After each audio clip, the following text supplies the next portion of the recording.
home is where the heart is. The Bulls and Louisville are next on Fox Sports Net.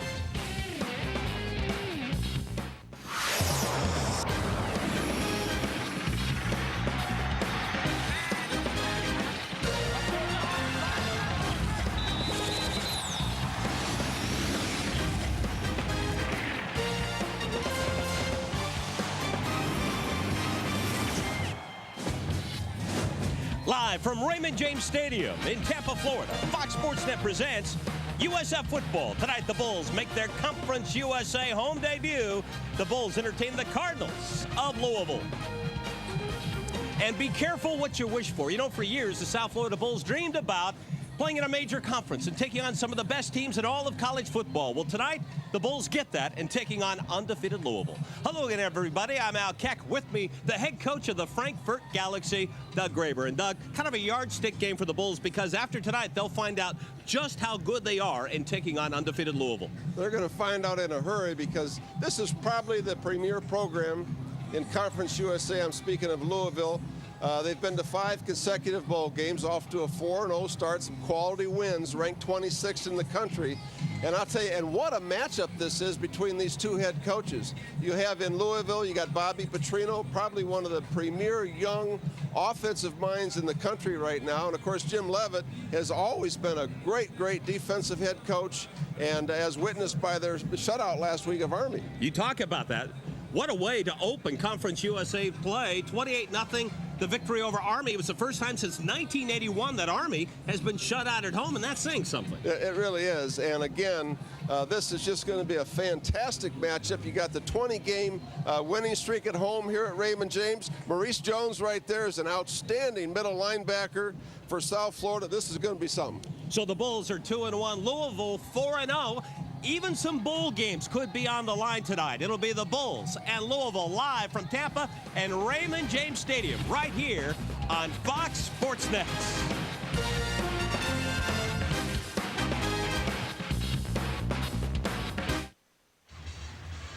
The colors of Conference USA and the South Florida Bulls play their first home game in the conference tonight here at Raymond James Stadium on an absolutely beautiful night. Little sultry, however, I'm sure, for Louisville. And Jim Leavitt, he says that's absolutely fine because he is looking for a big-time crowd tonight. In fact, upwards of 40,000. It could be the largest crowd they've ever had for a football game, college football game here for USF at Raymond James. And there's a look at Bobby Petrino, former offensive coordinator with the Jacksonville Jaguars. He's done an incredible job here at Louisville, having the Cardinals 4-0. That includes a victory over Kentucky. Again, the crowd still filing in. A lot of people making their way into Raymond James Stadium. And these fans are ready for Conference USA football. Louisville wins the toss. Louisville will receive, and we're just about ready to kick things off. There's a look at Broderick Clark, averaging 25 yards per kickoff return. And kicking off for the South Florida Bulls, it'll be Justin Geisler. South Florida 2-1. Louisville undefeated at 4-0. This will be Louisville's debut in Conference USA this season. Louisville also has won a couple of conference titles. So the Cardinals know what conference play is all about. Geisler with the kick. A deep kick. 9 yards deep, and Clark will say, we'll take it at the 20-yard line. 1st and 10 for the Louisville Cardinals.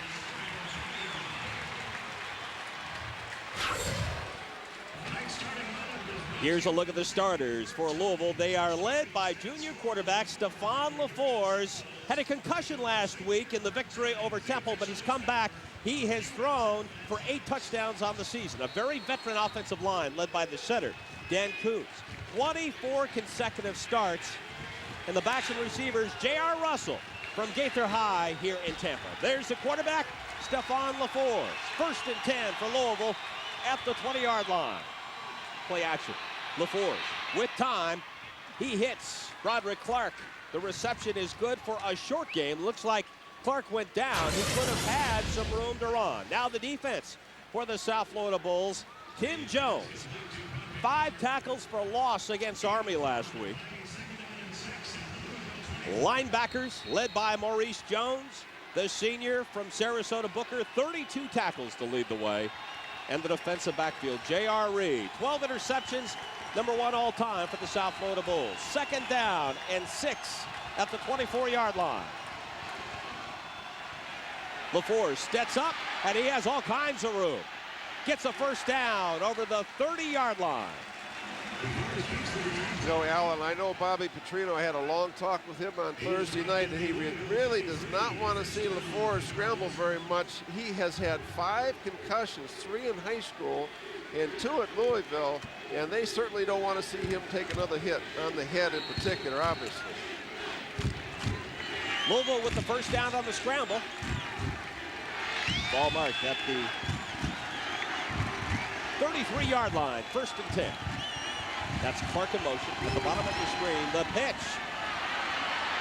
And a big hole and a whole lot of room for Lionel Gates. See ya. The touchdown, 67 yards, and just like that, Louisville, who's known for jumping out quickly on their opponents, they've outscored their opponents now 58-17 in the 1st quarter, and lightning strikes here at Raymond James Stadium. Well, it really did, and I'll tell you, they ran a crack block, and let's take a look at it right here. You're going to see the crack right there, and that really was the key block that got it going, and then the corner was blocked, and that's it. He's off to the races, and you have 2 outstanding running backs here for Louisville. Nate Smith on to attempt the point after. 17 of 17 on the season. One of the top kickers in Conference USA. And the kick is good. Only 4 plays into this ball game. Louisville with the lead at 7-0. There's the man that scored the touchdown, Lionel Gates. Turned the corner, left side, and nobody for South Florida could catch him.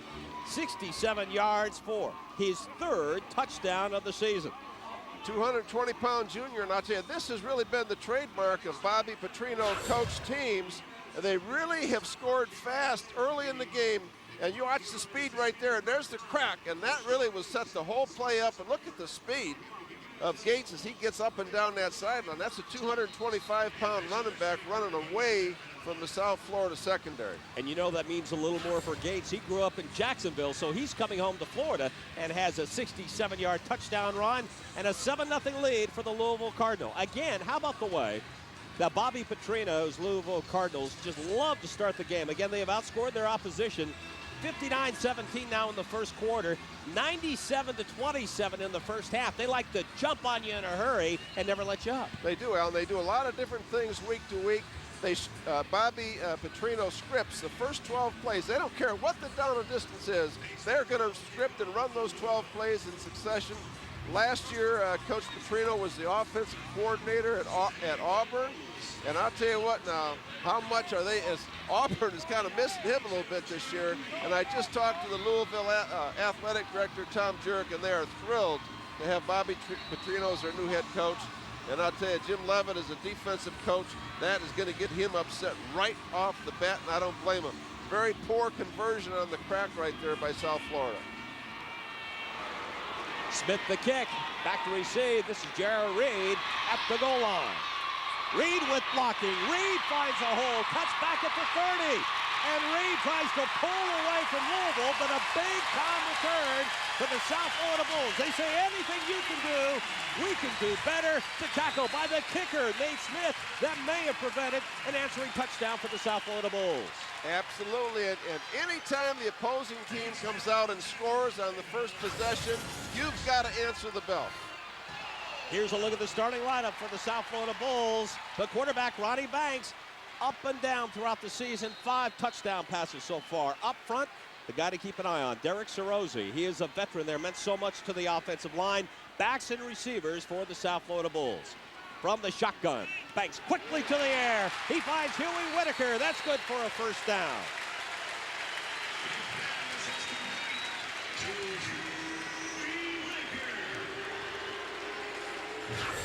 This is tremendous now for this young quarterback to come out and hit that first pass and get some confidence going. He's been very inconsistent this year.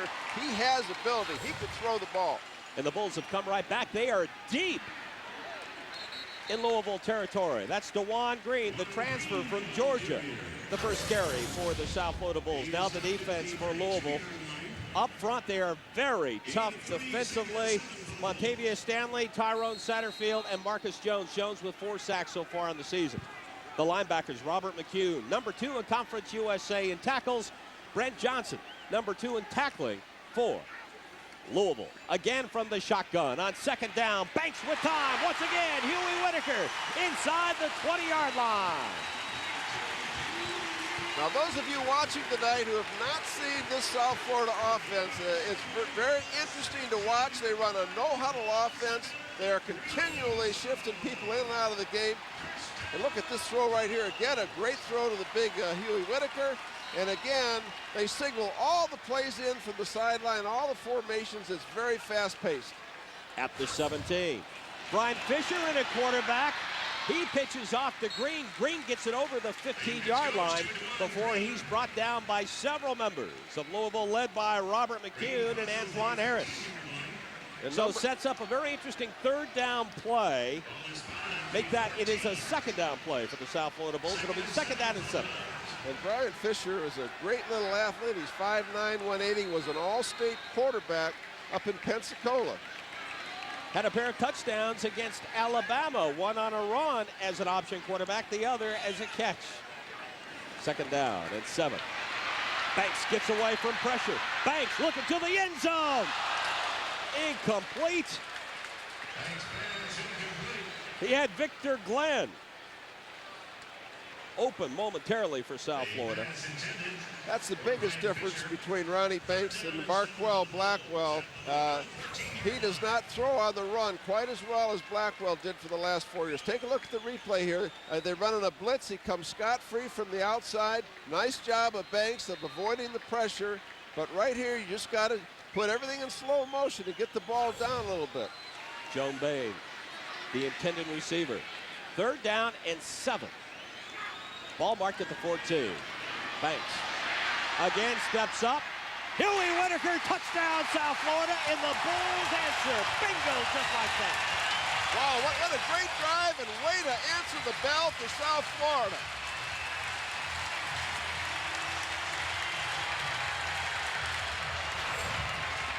$14 yards on the touchdown pass. Ronnie Banks steps up, and he finds his big receiver, preseason All-Conference USA, and this is why. 6'5", 225-pound Huey Whitaker from Spring Hill. Santiago Gramatica, 7 of 8 on point after attempts. Gramatica is good. So can you say we're all tied up? The South Florida Bulls. Huey Whitaker with 3 catches for 45 yards on that drive. The Bulls 7.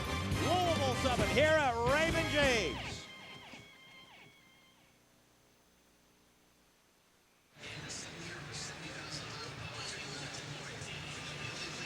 Welcome back to Raymond James Stadium. Bobby Petrino not too happy with his defense and the way that the Bulls were able to take it 50 yards on the kickoff return and then drive another 50 for the answering touchdown. Here it is, Coach. And I'll tell you what, this is an outstanding job by this offensive line right here. This front 4 leads Conference USA in sacks, and watch the protection. Pretty darn good, especially by Sarosi. Pushes him by the pocket. Nice job of Banks stepping up. And this time, an outstanding throw on the run. And the big advantage when you have a receiver that is 6'5", taking on one of the little guys in the defensive backfield for Louisville, that's why you have that big wide receiver. He's able to go on the jump ball and pull it in. Roderick Clark back to receive for Louisville. Justin Geisler with the kick. This is 5 yards deep. And Clark says, again, we'll take it up the 20-yard line, 1st and 10 from there.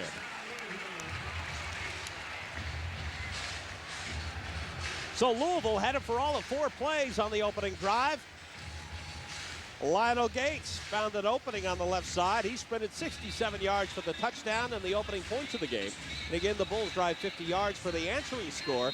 We expected a big-time battle here at Conference USA. Coach, we have that only minutes into the contest. This could be a shootout here if it goes like this all night. Stephon LaForce, the quarterback for Louisville.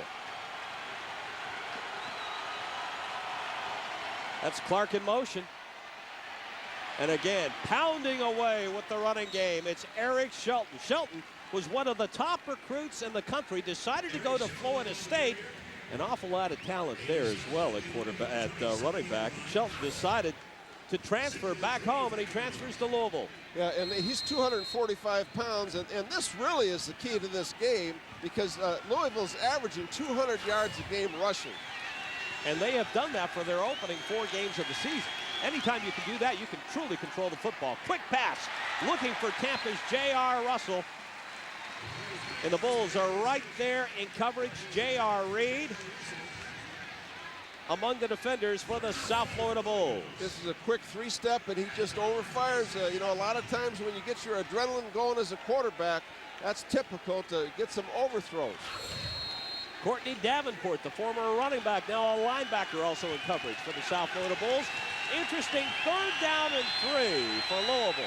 Ball marked at the 27-yard line. Empty backfield. Look at this. Receivers spread all over the field. LaForge gets away from one tackler, and he goes down. He appears to be shy of the first down. Maurice Jones with the tackle for the South Florida Bulls. Outstanding adjustment by South Florida here on the empty backfield set. Here's the pressure right there. Nice job of LaForge missing, but excellent job of Maurice Jones coming back, holding him short of the first down. Maurice Jones, the #1 tackler for the South Florida Bulls. He's a senior out of Sarasota Booker. And back to receive for the South Florida Bulls as we see Keyshawn Johnson on the sidelines for the South Florida Bulls, wearing a Kellen Winslow along with Booger McFarland. He's wearing a Kellen Winslow jersey there. Bryce Fisher back to receive, a very high punt. Fisher gets away from one tackler, tries to cut it back the other way, and he's brought down at the 23-yard line. And that's Brett Moody, their freshman punter from Tallahassee, and boy, he's averaging 41.1 with good hang time. 10:15 left to go in the opening period. We have an exciting one here at Raymond James, all tied at 7. How about that? The Tampa Bay Buccaneers, Monday night, they take on Tony Dungy and undefeated Indianapolis. And you can see some Buccaneers on the sidelines. Martin Gramatica, brother Santiago, the kicker for the South Florida Bulls. There's Ronnie Banks.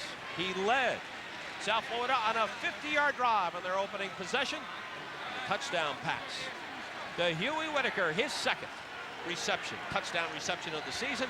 The South Florida Bulls are tied with Louisville at 7. You know, Coach, we talked about the fact that this offense for South Florida really never huddles. They go right to the line of scrimmage, and they truly put the pressure on the defense. Oh, they really do, especially time-wise. They get you totally out of whack defensively. Look at this, an empty backfield. 5 wide receivers spread across your screen. Ronnie Banks, the only man in the backfield. Quick snap, quick pass. Bryce Fisher over the 30, breaks his way over the 35-yard line. How about that for the first down? Bryce Fisher on the reception. He is brought down by Josh Minkins.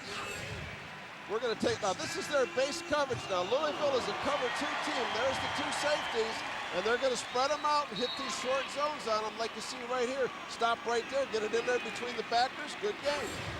So the Bulls are on the move again. DeJuan Green cutting back, gets over the 40 before he's tackled. Kerry Rose, the tackle for Louisville, along with Tyrone Satterfield. You know, Mike Hobby, the offensive coordinator, really has to do a great job tonight of attacking that base cover 2 that Louisville runs so much. And that's one of the best ways to do it, is to spread the field just like they're doing right now. But they had 5 receivers, now they bring a tight end in. But they're spreading the field and try to spread those zones out. But this time, Louisville looks like they're playing some kind of man blitz coverage. Once again, 5 receivers spread across your screen. 2nd down and 4. 5 on the play clock. And the Bulls barely get it away. Quick pass. The look-in is complete. S.J. Green, a freshman out of Brandon, with the catch. And the first down for the South Florida Bulls. Boy, this staff is really, really excited about Green. Excellent job on the slant. Puts it right on the money from that big split. And Banks is off to a great, great start tonight. Antoine Harris couldn't do anything about it. The perfect slant. It's good for a first down at midfield. You see Keyshawn Johnson run that slant all the time. That's DeJuan Green, left side in motion. The tackle by Marcus Jones. Well, and I'll tell you, this Louisville defense has some speed. I really thought they had a chance to really have a play here. But watch the speed of Jones coming out here. And he tracks Green right down all the way to the sideline. A lot of outstanding athletes on this field for both teams tonight. 2nd down and 6. From the 46-yard line. We are tied at 7. Opening quarter. Banks, all kinds of time. And call that a coverage sack. It's a loss of 5 yards. The tackle by the fine linebacker, Robert McCune, number 2 in Conference USA with 48 tackles, had 17 tackles last week, and there was simply nobody open, Coach. There really wasn't. And I'll tell you what, this is a full blitz here by Louisville. A full blitz and a great job of protection, really. But Banks could not find anybody open. I think he had the slant. He had Green open. He just couldn't quite get the football to him. That's too bad because it was a great job of protection on the blitz. And the Bulls are on the move until that play. 3rd down and 10. 4-man rush. Banks wants it all. Banks looking deep. And that is intercepted. Excellent coverage. Downfield, Antoine Harris. His opening interception of the season. And that almost works out like a punt, Coach, because now you've got Louisville backed up. Yes, you hate giving up the football, but you're giving up the football inside the 10-yard line. Yeah, absolutely. And it's a great job of him going up and intercepting the football at its greatest height. And these two corners aren't very tall, but I'll tell you what, they're both really good players. Let's take a look at this play now from the high end zone and see exactly what Banks sees. I think take a look now, he's going to look to his right. They're going to twist up front. They picked up the twist real well. He looks off the safety. He just doesn't get it quite far enough outside. He had the one-on-one coverage he wanted with Elgin Hicks. Hicks with a pair of touchdowns against Nicholls State. Again to the run. The man that scored the touchdown, and this time the South Florida Bulls say, get out of here.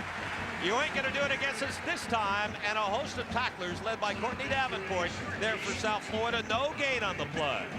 You know, this Louisville team has 2 quality road wins. They opened up against Kentucky, beat them handily at Kentucky, then went to Syracuse, beat them handily at Syracuse, and got off to great starts in both those games.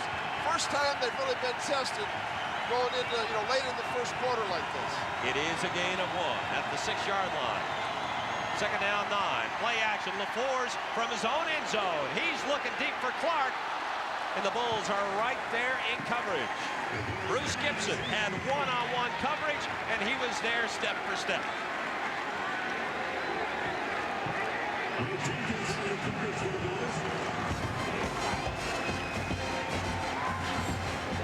Watch the offensive line here now. Pretty darn good protection on the play action. Great job by the left tackle. And that's Travis Lafleur. Boy, he's a sophomore. They think he is really going to be a good one. 3rd down and 9. The crowd here at Raymond James Stadium trying to help the Bulls defense. Quick drop.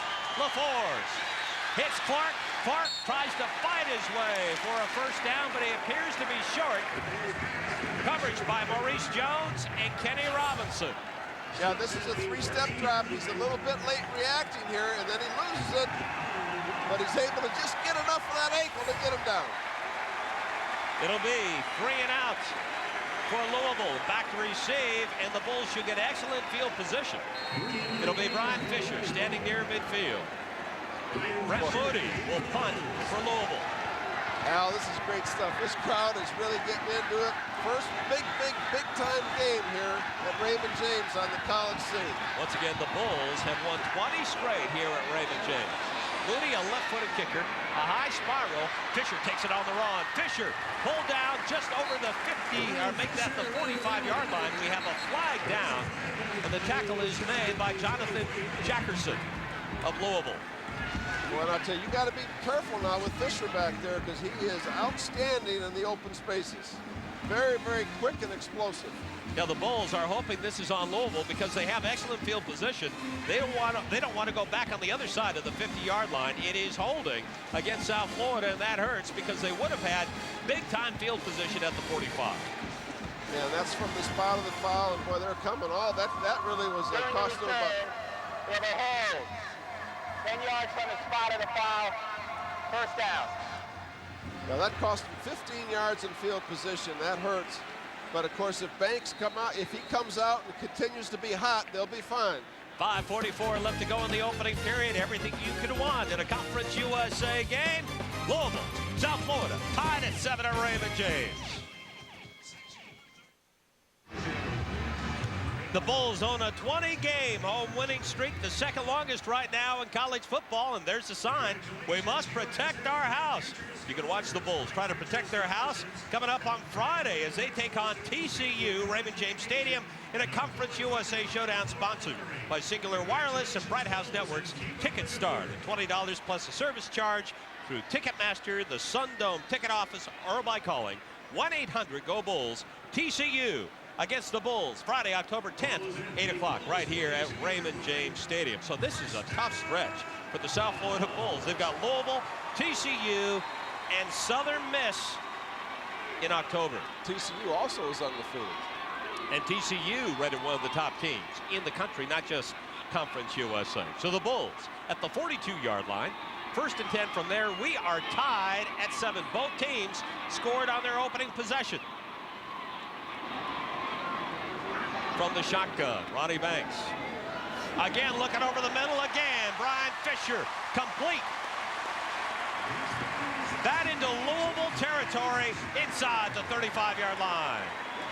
Now this is a great job of Banks of forcing them to show the coverage, and then you're going to see a shot right down the field, middle of the field, against cover 2. That's where the ball's got to go. Outstanding job of getting the ball down the middle against cover 2. From the 35, the option. Green knocked hard out of bounds. The Bulls want a flag over there. They hit by Antoine Harris. Nothing came out.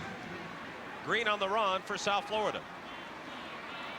You know, Al, it's really important that Banks has a lot of patience because Louisville has given him different looks on defense. If you just take your time, they will eventually show you what they're going to do before the ball is snapped. 3-yard gain. Sets up 2nd down and 7 at the 32. South Florida all tied up with Louisville at 7. This looks like cover 2. Banks 5 of 7 so far tonight. Make it 6 of 8. Close to 1st down yardage. Once again, there's Brian Fisher, Brandon Johnson, the stop for Louisville. This, I think, has to be a defensive penalty, either a face mask, from where it was thrown, I'm guessing that. But again, they spread the field out. It's cover 2. Cover 2, spread the field, and hit them on the quick throws between the zones. That was a face mask against Louisville. Incidental face mask. 5 yards tacked on to the end of the run. Yardage makes it 1st down. Mark it at the 22-yard line. Louisville last week had 15 penalties against Temple despite the win. There's a look at the face mask. Robert McCune, the culprit. Again, 15 penalties last week, and they still go on and roll over Temple by a score 21-12. Fisher loses the football, and they're saying the pass was incomplete. Yeah, that was, again, a play that they put in to try to get the ball in Fisher's hands. Yeah, really, you got to give Louisville credit. They really had that very, very well defensed. The quick toss out. He's going to sneak back across the left-handed throw. Again, you see him looking down the field. You got to catch the football first, son. Put your eyes on the football, see the field later. Brian Fisher saw J.T. Haskins running his way. Sets up 2nd down and long. The 22-yard line. Ronnie Banks from the shotgun. Quick drop. Looking for Elgin Hicks, incomplete. Banks was very, very lucky right here because he misread the coverage. That was cover 2, and that corner had the flat. You got to be careful about throwing that football. Now, I think the reason this was a poor release is because he saw it late and he tried to pull it back, because that is definitely a misread. You do not want to throw that route into cover 2 into that corner. 3rd down and 10. Ball marked at the 22. South Florida and Louisville tied at 7. Big 3rd down play, Al. Banks all kinds of time over the middle. Huey Whitaker at the 5-yard line. 1st and 10 for South Florida. And Al, I got to tell you, I'm amazed at the job the South Florida offensive line is doing against this straight front. And again, here's the big guy coming inside. Terrific job. He's got great body control for a young guy, 6'5", 225. 4 catches on the ball game, and that includes a touchdown early in the contest for South Florida. That for Huey Whitaker. 1st and goal at the 5. South Florida on the move again, looking to take the lead. You know, only for 38 seconds all season long has Louisville trailed. So the Bulls are looking to do something here. The fake, DeJuan Green headed for the end zone. Touchdown, wow. South Florida. Very well-designed play by Mike Hobby, offensive coordinator. Fake the reverse, got it to the corner of the end zone. 13-7 to take a look at. Great block outside. Elgin Hicks took on 2 Louisville Cardinals and wins. DeJuan Green with the touchdown. One more look. Yeah, fakes the reverse, and boy, you're exactly right. Elgin Hicks makes a great block out there, and Green's got some speed. Santiago Gramatica and the South Florida Bulls lead for the first time in the contest. Once again, only 38 seconds this season has Louisville trailed in a football game. And the South Florida Bulls trailed 7-0. They have come back with 2 touchdowns. And there's a look at the man that scored the 2nd touchdown for South Florida. Green with 6 carries, 25 yards, 5 yards on the touchdown run, and the Bulls lead it at 14-7. You know, Al, Bobby Petrino, he picks 3 games out, actually way back last spring, and he picked South Florida as one of their red letter games. And they have been planning and pointing towards this game since last spring. So I'll tell you what, Louisville knows what they're getting into up here. And what a great start for South Florida. And again, the thing I'm most impressed with is Greg Fry's offensive line, because that is a very talented front 4 of Louisville. But let's remember, South Florida, jumped out to a 17-7 lead at Alabama and gave that lead. Well, gave it up big time, and Alabama went on to the win. Justin Geisler to kick off for the South Florida Bulls. Broderick Clark back to receive, standing at his own goal line. Clark averaging 25 yards per kickoff return this season. Geisler, another deep kick, but this one ends at the 2. Here's a look at Clark. Clark quickly upfield, spins his way down near the 30-yard line.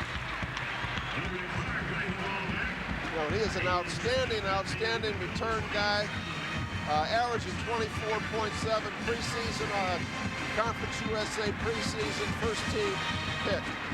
DeJuan Brown to stop for the South Florida Bulls, and now this Bulls defense, it's been able to hold Louisville after that opening drive. Now Louisville will have the football at the 28-yard line, 1st and 10, trailing for the first time tonight at 14-7. Stephon LaForce at quarterback. There's an audible. Again, they were going to a 3-step drop and went away from it. The pitch. And the South Florida Bulls are right there. Taking the pitch, Michael Bush, who's quite an athlete. He's actually listed as the 3rd quarterback, but he may have as much speed as anybody on that offense for Louisville. Great freshman athlete, their prize. We can look at him, go north and south of that football. He was Mr. Kentucky in football, MVP of their basketball all-star game, a great athlete. Kevin Verpeil, the stop for the South Florida Bulls. 2nd down and 8 at the 30-yard line. South Florida with the lead at 14-7. LaForce over the middle. He was looking for Broderick Clark, overthrows him.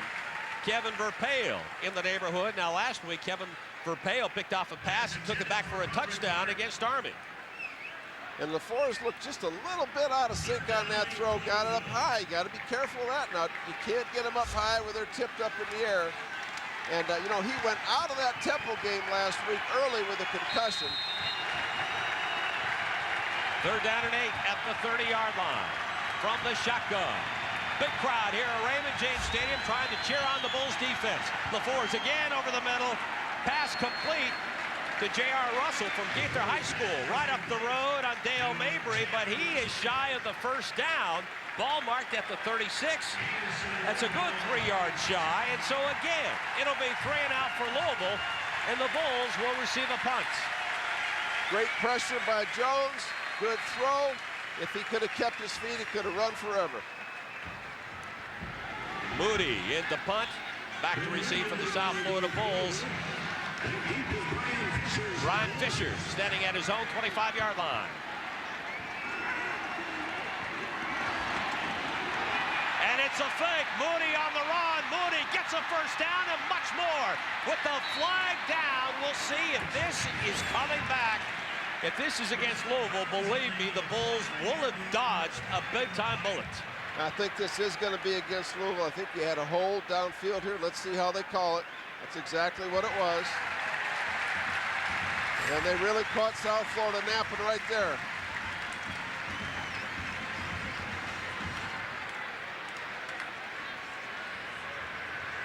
During the run, holding on the kicking team. 10 yards from the spotted foul. We play 4th down. Okay, Al, South Florida was setting up a sideline return for Fisher, and they had spotted that and knew it was coming, and that was a great call by Petrino because they really had him. You've got to hold first. You can't get out of there too fast in your blocking assignments. It was good for a 12-yard gain and a first down, but it's coming back because of the hold, and Moody will punt again. I think he's a little winded, Coach. He might be. Standing at his own 19, back to receive, Brian Fisher. This time, he punts it away, very high punt. Fisher takes it at the 25-yard line, dances around, trying to cut to the sideline. He's knocked out of bounds at the 32-yard line. The tackle by William Gay in coverage for Louisville. It'll be 1st and 10 for South Florida from there. You know, Coach, South Florida really has not had bad field position throughout this first quarter here with still 2:31 left to go. Brett Moody, the Louisville punter, is just a freshman. I'm impressed with him. He really gets good hang time. And that was another wall return. And Fisher needed one block to get to the wall. Almost got to it. Jim Leavitt talking to his senior, J.R. Reed. Again, a big crowd here at USF.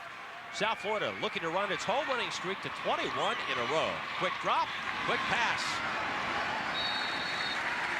Complete. Allenson Sheffield with his first reception tonight and his 8th reception on the season. Good gain on first down. Positive yardage on first, and this is a pass, but it's really a run and play. Look at the line pulling. Nice job of getting up the field. That offensive line is really doing a job. John Miller has moved into center. He's not very big, but boy, I tell you, the center in this offense, they never get under center, or rarely. He's got a shotgun snap at every single down all night long, and he's been right on the money. 6-yard gain on first down. Coach, you got to take that anytime you can get 6 yards on first down. How about those feet? Wow. Green Wow. with the first down for South Florida. Believe me, it was a 6-yard gain, but it was one of the more exciting 6-yard gains that you will see. Boy, he really showed some quick feet right here. Look at this from the tight end zone here. Watch this. Watch his feet right in here, Green. Wow, that's a great, and look at the cutback right there. That is some run right there. That's one of the better 6-yard runs you're ever going to see. Satterfield and Bobby LeFew both just completely faked out. Good for the first down at the 46. South Florida on the move again. 2:07 left to go in the opening period. South Florida with 14 unanswered points. 4 wide receivers spread across your field. Looking for Huey Whitaker, incomplete. Double coverage down there for Louisville, and that's really the first time that Louisville has had an answer for Huey Whitaker, already with 4 catches and a touchdown tonight. Yeah, and that coverage right there is what's called quarters coverage. There are 2 base coverages, are cover 2, and also quarters coverage, and that was it right there. That was the right read. If they're going to sit on Whitaker that tight, they need to take one down the field and get that corner off a little bit. An impressive opening period for Ronnie Banks. 9 completions and a touchdown. 2nd down and 10. Banks under pressure. Over the middle. Huey Whitaker again at the 40. That is good for a first down. Tackled by Kerry Rhodes. Well, I'll tell you, Whitaker is really, really tough going over the middle right here. Looking a lot like Keyshawn Johnson. Big guy, gets hit. That takes a lot of concentration. That takes a lot of guts. To come up with those catches over the middle like that right there. Again, that's all in the opening period. Green already with the touchdown. Cuts it back up, and he took what appeared to be a negative play and gets 3 yards out of that. That's got to be huge on first down, Coach. This is really exciting. You know, this South Florida team has kind of been searching for their identity. They've been up and down. They had the very disappointing second half against Alabama. But tonight now, this team is really getting after it. There you see the play being sent in by Rod Smith. Ronnie Banks already has a touchdown pass tonight, and he's leading the Bulls on another march. Movement up front, no flag. Complete. Elgin Hicks pulled down at the 35-yard line. Antoine Harris, excellent tackling there, one-on-one, but it's still a gain of 5 yards. You know, and if the Louisville corners, that again was the quarters coverage, which is basically man-to-man outside. If they continue to crowd the South Florida wideouts, Al, you're going to see a stutter go. You're going to see some kind of a go route down the field because you cannot allow them to do that. 3rd down and 3. How about a 45-minute first quarter? And it's all been filled with action. A big 3rd down play here at the 33. Banks had a wide open DeJuan Green. Banks overshoots him. He goes down as well, and that'll set up 4th down. Boy, I tell you what, he looks like he might have turned his ankle on that when he got hit after the throw. And again, he missed him because he clearly had a first down right there. And again, that right ankle looks just a little bit gimpy now. And what's this? Are they going to go for it on 4th down? It certainly looks like it, huh? South Florida so far this season 0 for 2 on 4th down. This will be 4th and 3. Jim Leavitt very confident in his defense so far, despite giving up the 1 touchdown. Banks looking deep for the end zone. Whitaker cannot pull it in. Double coverage in the end zone, and the Bulls wanted a penalty. Antoine Harris in coverage along with J.T. Haskins. No flag. It'll go back to Louisville. Well, there was some contact here, but I'll tell you what, you know what? Might have been offensive interference. You're exactly right. You're exactly right. You got to let him play football. That's a good no call. Boy, Whitaker at 6'5", Antoine Harris at 5'10". Again, the big size advantage for South Florida. But that time, Louisville survives. South Florida with the lead with 12 seconds left to go in the opening period. LaForce back to the air, complete. And spinning away, it is J.R. Russell from Tampa's Gaither High School, the leading receiver for Louisville so far this season. His opening catch tonight, Kenny Robinson in coverage. He goes out of bounds with 4 seconds remaining in the first quarter. And that was a great out route and good timing on the throw. And he is, look, boy, he really had the corner turn. Nice throw, good timing. Excellent, excellent. You know, and Mike Hobby, the South Florida offensive coordinator, coached him in high school. Just over midfield, 1st and 10 at the 49. That is Eric Shelton. Very little running room. Kevin Verpeo coming up along with Terrence Royal for the tackle for South Florida. And that is the end of the opening period. And believe me, it has been some kind of opening period. There's the score. South Florida with the lead over Louisville, 14-7 after 1.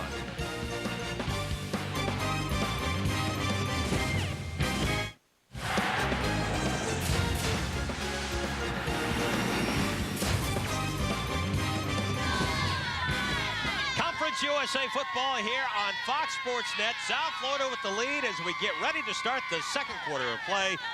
14-7 over Bobby Petrino's Louisville Cardinals. And again, Louisville very rarely this season has trailed in a football game. Ball marked at the 47. 2nd down and 8, movement up front, flags down. South Florida may have been a little anxious on this one. I think they were. You know, the amazing thing is Louisville is 17th in the nation in their rushing offense. By the defense, offside. 5-yard penalty. And they have a huge size advantage over this South Florida front. Yeah, no question about that. They're a little anxious to get started there. South Florida had 13 penalties against Army, 31 penalties coming into the contest. So instead of 2nd down and 8, now it is 2nd down and 3. Cedric Battle's just a little bit anxious. 15 minutes, please. And it looks to me like Bobby Petrino said, okay, guys, that's enough fooling around. Now they're coming with 2 tight ends. They're 2 big backs and the fullback. And I think they're going to line up and just try to physically get after it and get their running game going here a little bit. And when you look at the Bulls overall in their history, they have had trouble with that big pounding type of running back. And you would think Eric Shelton is exactly that at 6'3", 245 pounds. He's deep in the backfield. He's got Kamer in front of him at fullback. Tries to cut it back. Kevin Verpail tried to pull him down, and that is why Eric Shelton is so effective. He just bowled his way for the first down. He really did, but, you know, let's look at the stats here now. Okay, they still have 97 yards rushing. That's pretty darn good, and the first downs, of course, are a key thing right here. But let's remember, 67 of those yards on the rush came on 1 play, but South Florida has certainly dominated this Louisville team, despite being up only by 7 points, as they have held Louisville to only 3 first downs. Just over the 40-yard line, 1st and 10. Quick drop, LaFours hits Clark, and the Bulls are very lucky there because Clark had some room. Kenny Robinson fell down, and if Clark stays on his feet, he may still be running. Absolutely. And the South Florida corners have to do a better job of reading that 3-step drop. Look at it right here. Watch him. He gets overextended, falls, both of them. You see the turf come up a little bit. Both teams are having just a little bit of problem with this turf tonight. 5-yard gain at the 34, 2nd down and 5. Here's an audible.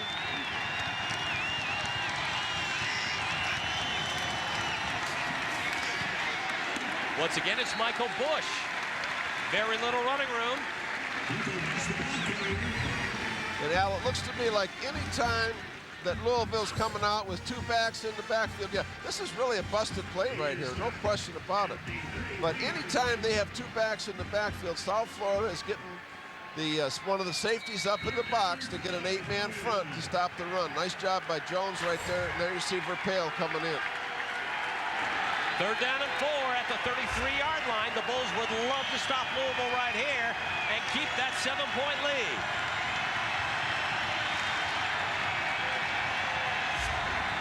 LaFours under pressure, picked off by South Florida. Ron Hemingway with the interception for USF.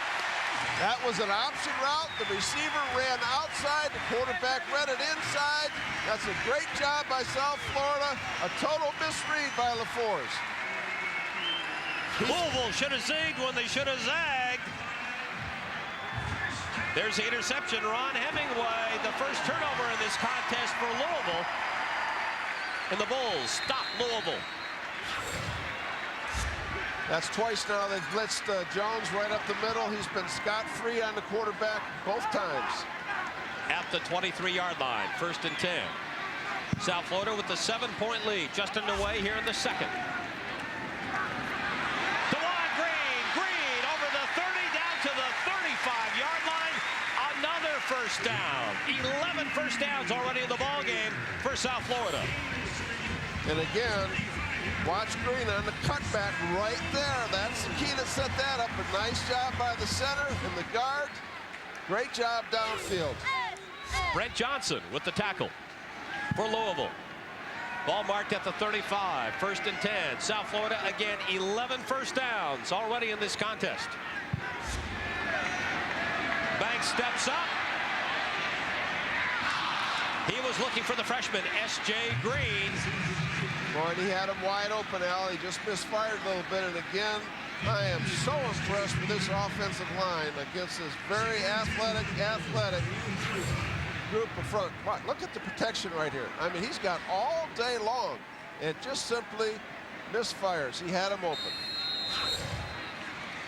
2nd down and 10. South Florida looking to take advantage after the Ron Hemingway interception.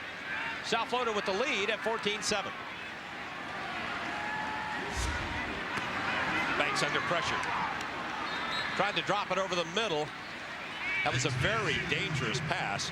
Pressure by Bobby LeFew for Louisville. This sets up 3rd down and 10. You know, Coach, they've worked so hard to take that lead of 14-7. They've had some opportunities here to really put the pressure on, but South Florida has not taken advantage. Yeah, they really haven't, and that was a matchup there with Satterfield against Carruthers. Satterfield's 305, boy, for Louisville. He is a force inside. 3rd and 10 at the 35. A screen pass. Green not able to hold on. So 2 missed opportunities for the South Florida Bulls. That after the interception by Ron Hemingway, that will all go for nothing, except that they stopped Louisville when Louisville was on the march. Yeah, and they had people open there. It was just simply a case of Banks just misfired on a couple throws. The screen was a little bit too high. Robert Haskins back to receive for Louisville, and punting for South Florida, Brandon Baker.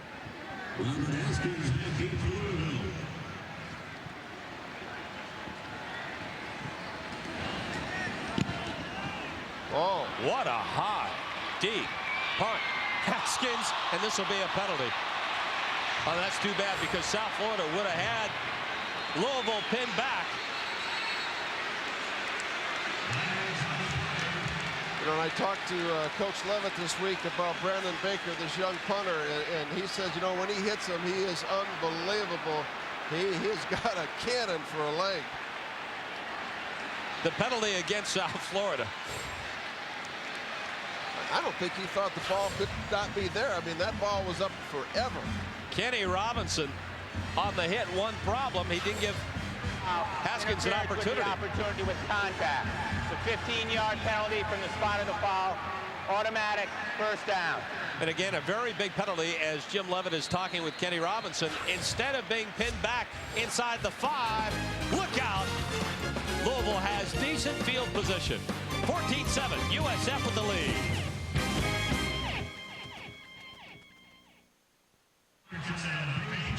Some 40,000 here at Raymond James Stadium for the home debut in Conference USA for the South Florida Bulls. And plenty of reason to smile right now for South Florida with the 14-7 lead. Boy, what a weekend of football. Actually, a weekend, early part of the week coming up with the Bulls. And then Monday Night Football as well. The broadcast rights to tonight's telecast have been granted to Fox Sports Net Florida by the University of South Florida solely for the entertainment of our audience. Any reproduction, transmission, or other use of this program without the express written consent of Fox Sports Net Florida is prohibited. Once again, Monday night, it'll be Tony Dungy and the Colts, undefeated, taking on the Super Bowl champion Tampa Bay Buccaneers. Jim Leavitt has his South Florida Bulls with the lead at 14-7. Louisville scored the opening time and had the football on a 67-yard run by Lionel Gates. They've been shut down ever since. At the 32, the quick pass, wide open. The tight end, Ronnie Gent. Gent is from Lakeland, and he has a big gain over midfield. He was wide open. DeJuan Brown finally had to come up and make the tackle. But Gent could be the first 4-time Conference USA, All-Conference USA selection. Yeah, good play action, and he sneaks across the flow of the play. And I'll tell you, talking to some of the scouts here before the game, they really like this Gent. 255-pound senior. He's going to definitely be drafted. Out of Lakeland High School. A lot of Florida players on this Louisville ball club. Quick snap. The fours. All kinds of time. He had a wide open Broderick Clark, although DeJuan Brown was in the neighborhood, but Clark had an opportunity, could not pull it in. You know, I'll tell you, there was a pretty darn good quarterback a few years ago from this area that played there. His name was Jay Gruden. Well, the lefty just overthrows him a little bit right here. At the 46-yard line, 2nd down and 10. South Florida, the 7-point lead. This is Gates already has one touchdown, cuts it over the 40-yard line. Gain of 6 yards on 2nd down. That was Johnny Jones, and I'll tell you, he did a great job, number 27, playing off the block, because they really had a big play set up there. And Jones is the nickel back, and he did a nice job of playing off the block and getting to him And of course, there's Maurice Jones. Talk about a pro prospect. He's another one, 6'2", 245, runs 4.5, middle backer for South Florida. Louisville 0 for 4 on third down. Can the Bulls do it again? Quick drop. LaFour's wide open. J.R. Russell with the reception. His second catch tonight. Once again, he played his high school football at Tampa's Gaither High, and Ron Hemingway able to make the tackle, but Russell was wide open. Three-step drop. He was pressing him at the line of scrimmage. He lost him right at the line of scrimmage, and now he's trying to recover. Take a look at it right here. Again, the three-step drop. And that's what you want to throw against that coverage. That was cover 3. From the 25-yard line, 1st and 10. Louisville back on the march. Their first third down conversion. LaFour's incomplete, trying to hit Lionel Gates. Pass behind him, and LaFour's went down. And that was a zone blitz by South Florida, taking a page out of the Buccaneers' defensive package that caused them some problems.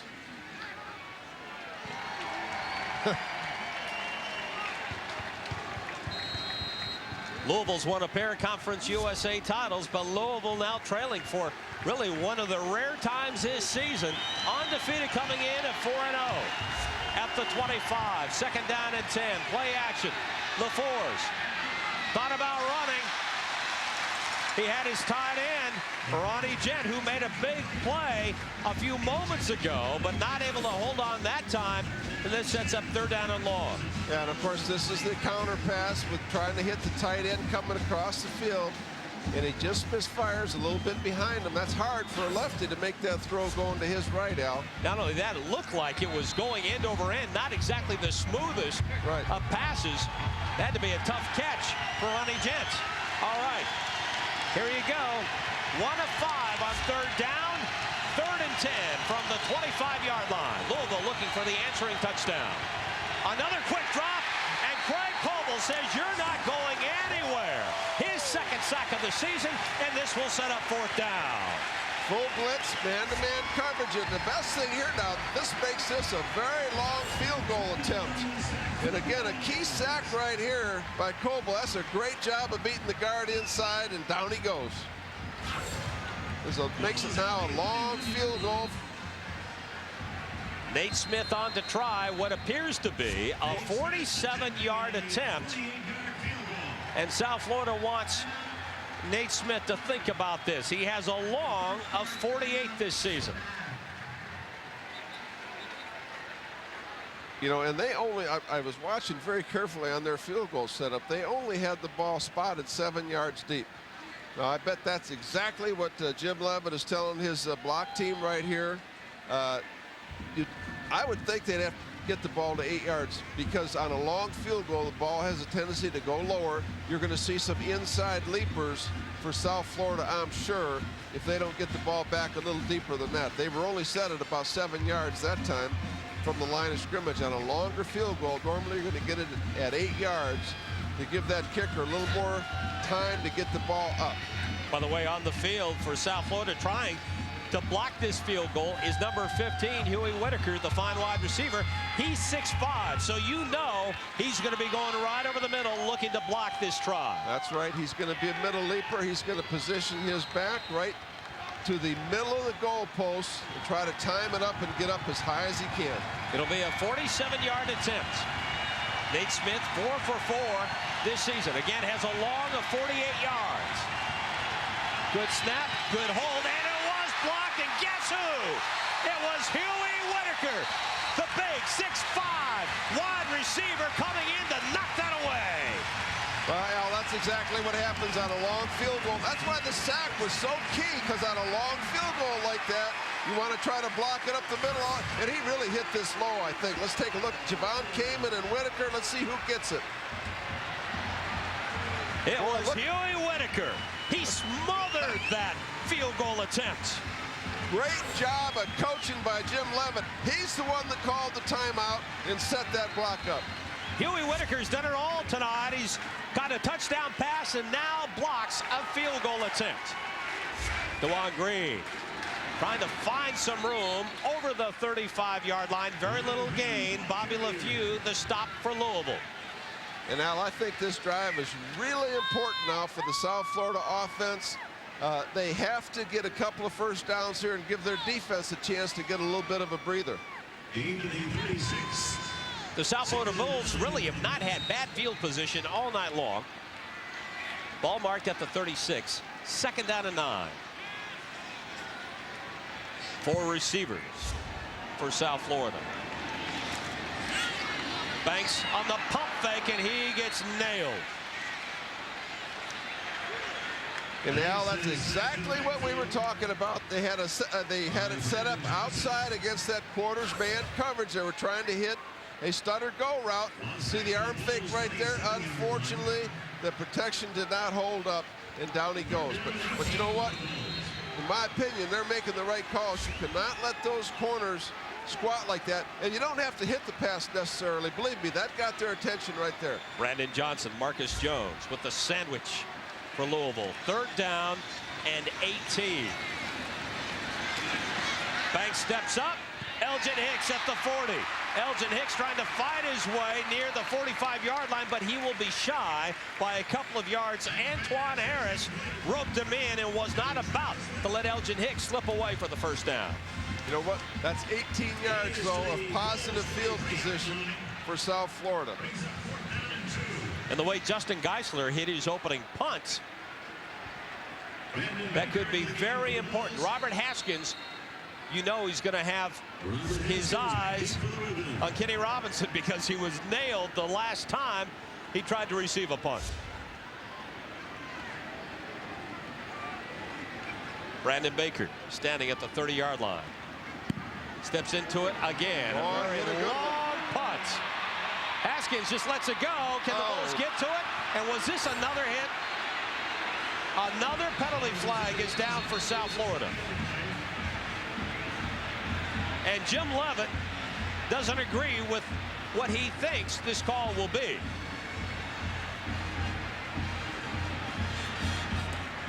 That was Antonio Warren, a defensive back, covering outside. Oh, that's a tough call. He did make a little bit of contact. That's a mistake by Warren right there.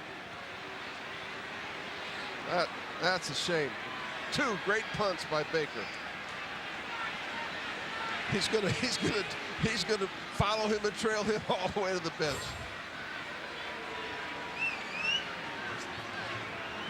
So the penalty is on South Florida. It'll be 1st and 10 for Louisville at the 24-yard line. One more look. Antonio Warren. Was he blocked into him? That's what South Florida says. South Florida leads by 7.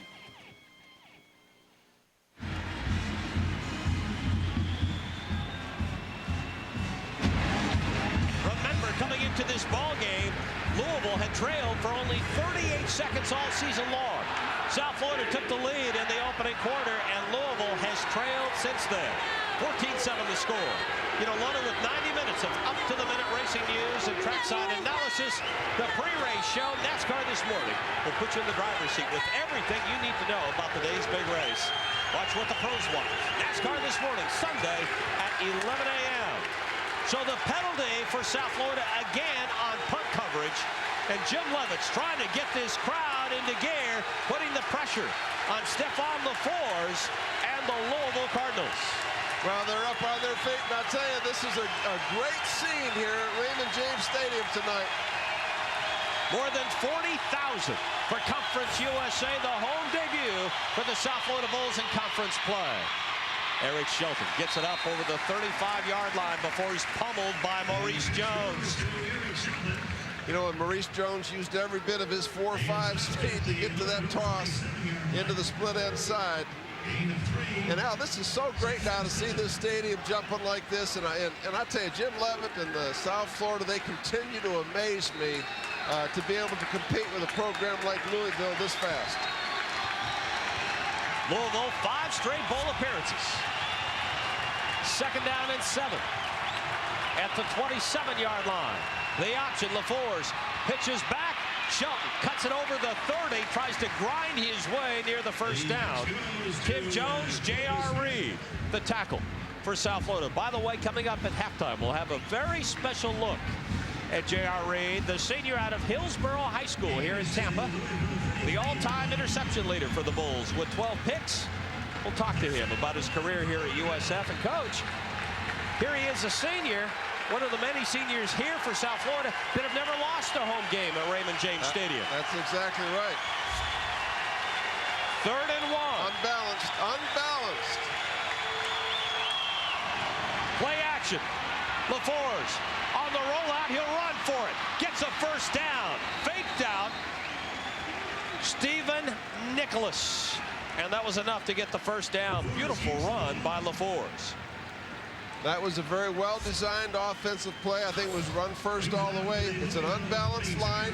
Nice fake by LaForce. And boy, he's athletic coming out here. And now you got a left-handed quarterback coming out to his left. Missed tackle right there. Nice job of getting the first down. Take a look at it right here. I don't know if I'd want to have my quarterback with all the concussion problems running as much as he's run the football tonight. Missed most of last week's victory over Temple with a concussion. At the 42-yard line, first down. LaForce looking over the middle, has his tight end. Ronnie Gent, he's from Lakeland. He has a first down. Kevin Verpale knocked him out of bounds. And he gets up doing some talking. And again, that's the same play that they ran earlier. It's a sprint option look. Take a look at it. Sprint option look. Watch the tight end delay and then come out right there. And they catch South Florida napping right there. That's a good design against this very reactive speed defense of South Florida. That's a well-designed play. Kevin Verpale had a word for Ronnie Gent. Ball marked at the 45. Back-to-back first downs for Louisville. LaForce with time. Right in the hands of Broderick Clark. Clark could not pull it in. Coverage by DeJuan Brown. Good pressure up front by the South Florida front. And of course, Jim is going to work these officials now. You have to. And LaForce is getting the signal from the sideline. That's going to set up a 2nd and 10. Let's see what the personnel grouping is. That's the key. South Florida is doing a lot of audibling on defense tonight based on the personnel groupings of Louisville.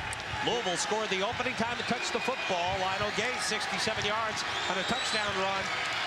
And the Cardinals have been blank since that time. Ball marked at the 45-yard line. 2nd down and 10. Movement up front. The penalty will be against Louisville. And that was Renardo Foster, the great young freshman left tackle, 79.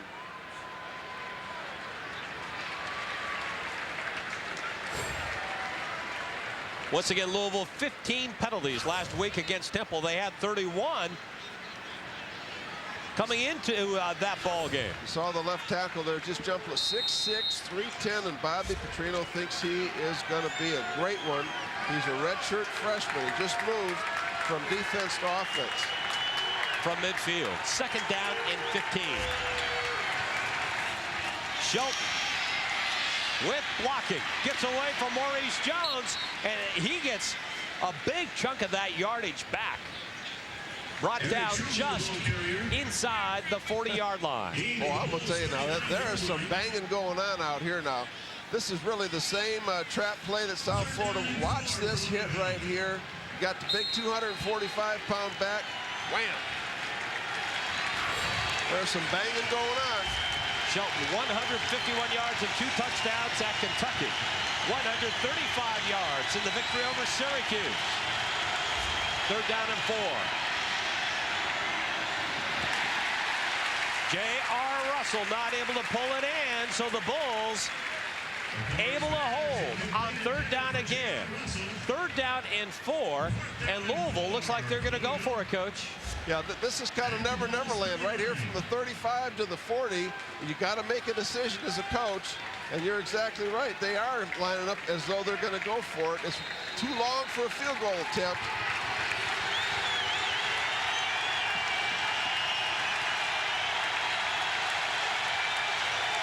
Big play, 4th down and 4. Quick drop, LaForce LaForce complete to Russell. Good for the first down. DeJuan Brown not able to get to him in time. And that's the same slant pass that South Florida has run so well. The key is the split here, and watch this throw. Very accurate, low and inside, almost impossible to defend. Great execution by LaForce.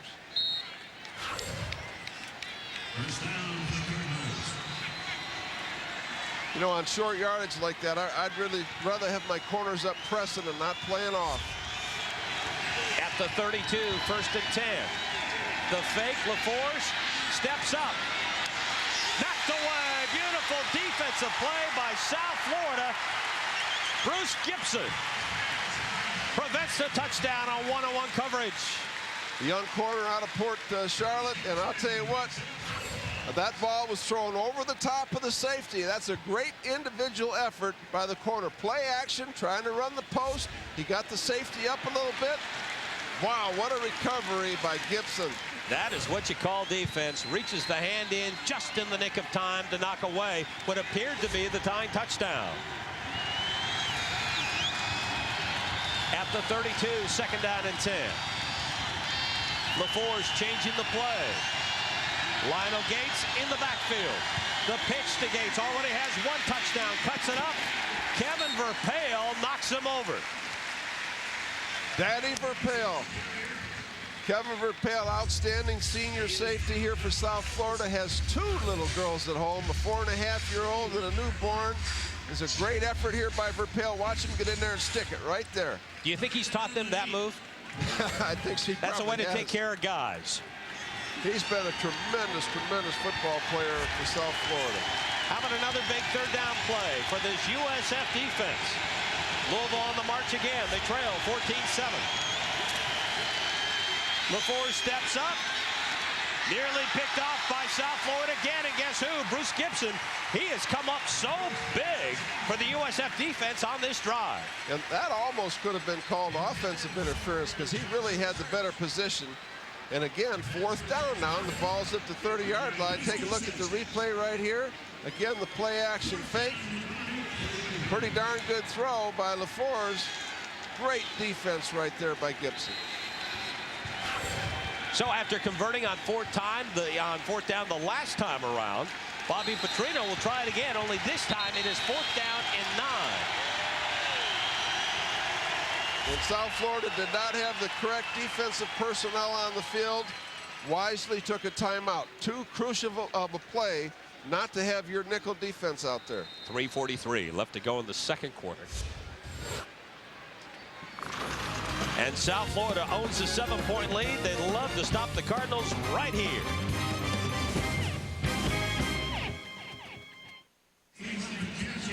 (14-7) USF at the lead with a 4th and 9 coming up. By the way, new head basketball coach Robert McCullum leads USF basketball through a tough home schedule that includes Louisville, Marquette, and other top teams in the Dodge Shootout. Season tickets are available now, and individual game tickets go on sale October 14th. For more information, call 1-800-GO-BULLS.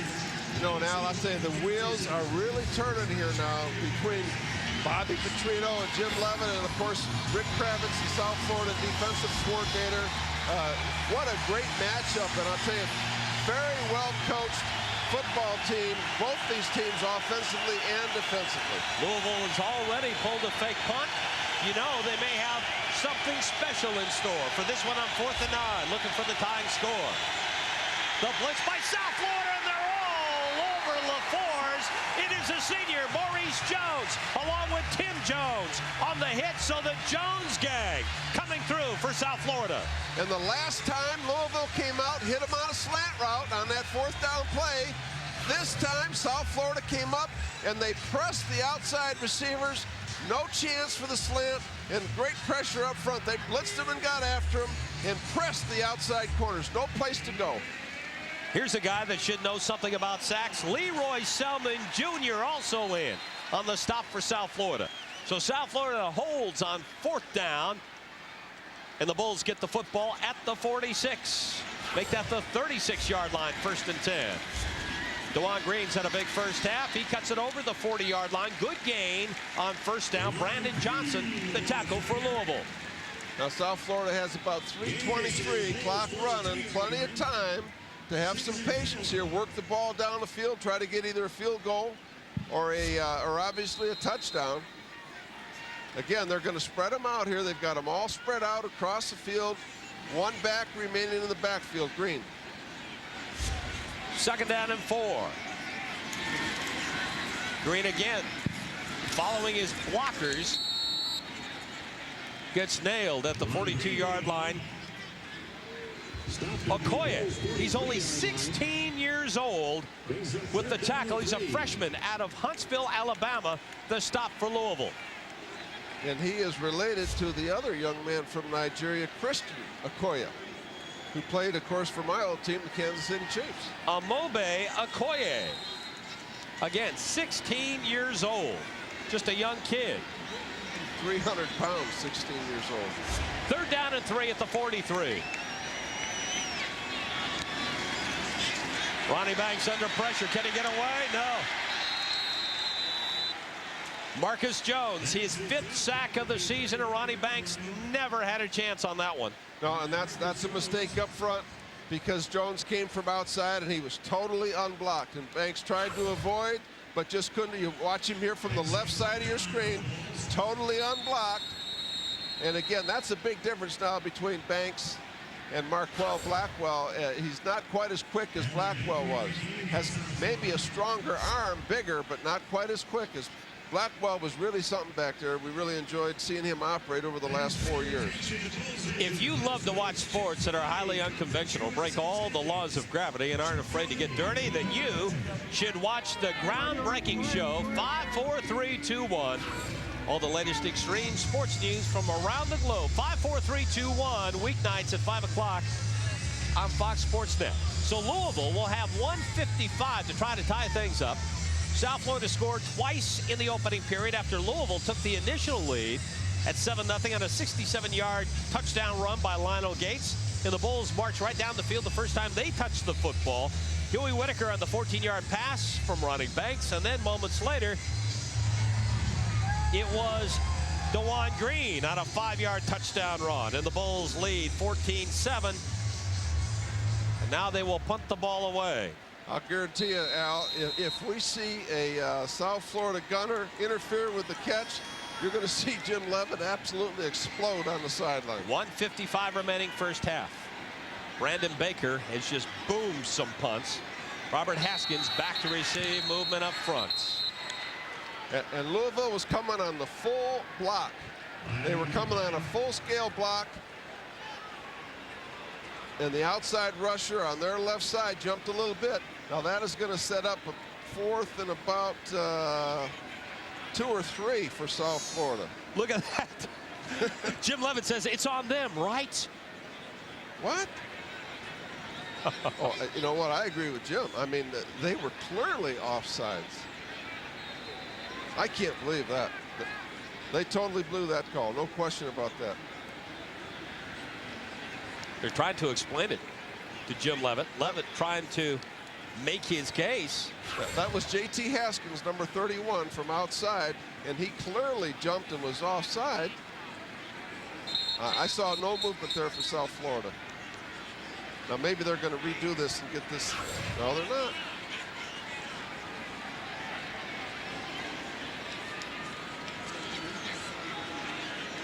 They want to put the clock back at 1:55. They clicked off 1 second.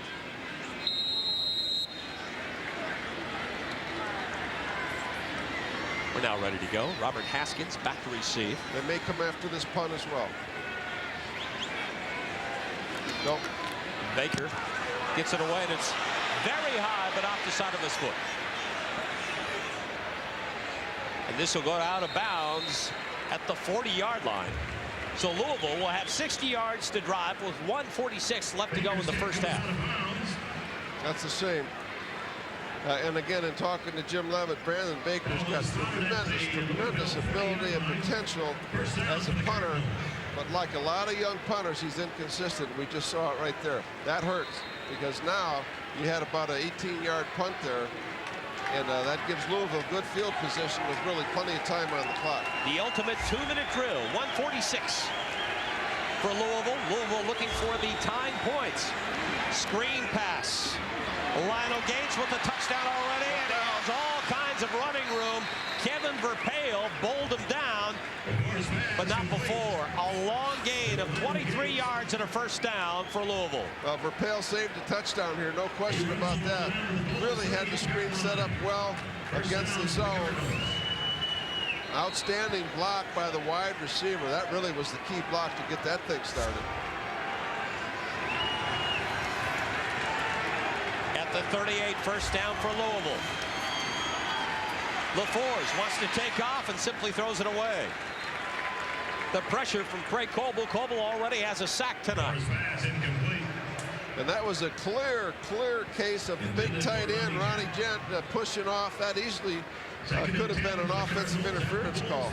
I don't know if you'll see it right here at the bottom of your screen, but that's where he's trying to go with the football. He pushed off. Excellent coverage. Good pursuit by South Florida. Smart play. Throw it into the sideline. Second down and 10. Louisville has 2 timeouts remaining. Coble with protection. Wide open with the flag down at the 30. This may be offensive interference on a push-off. I would not be surprised at all. That was J.R. Russell.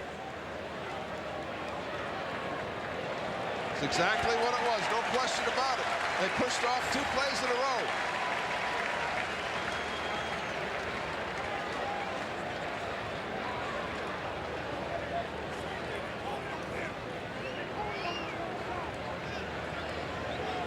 Offensive pass interference against Louisville.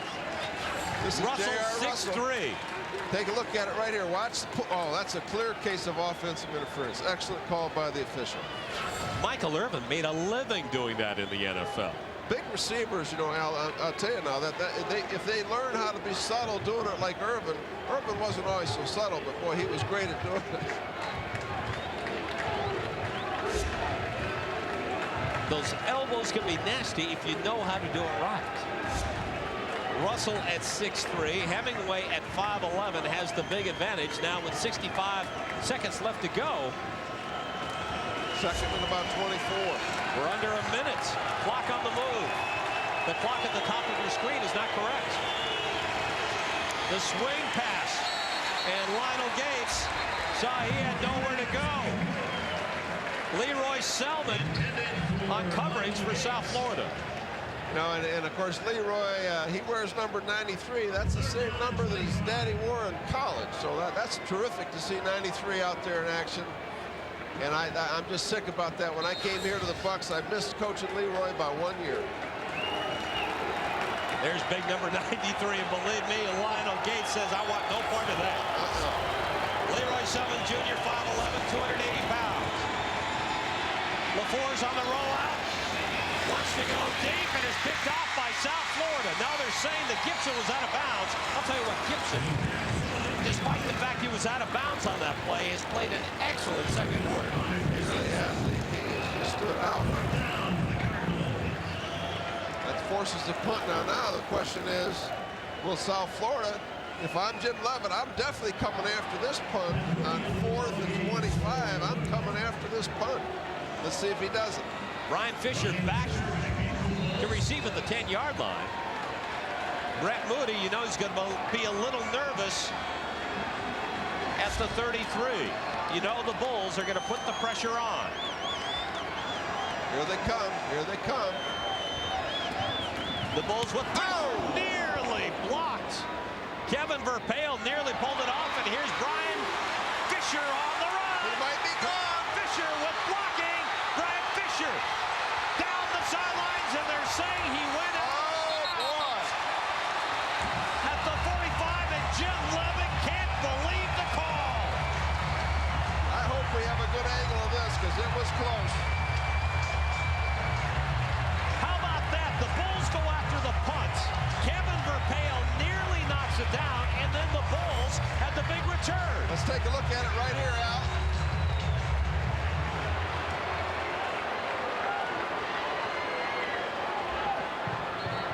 Yeah, right there. Good call by the official. About 2 inches, huh? No more. Barely out of bounds. Wow. Wow. But the Bulls have excellent field position. Brian Fisher has done so much for this South Florida team.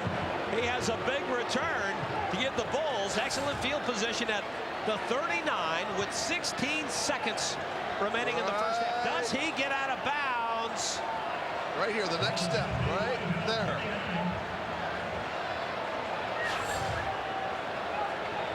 And that was, you know, that really could have been called because that was actually a trip right there.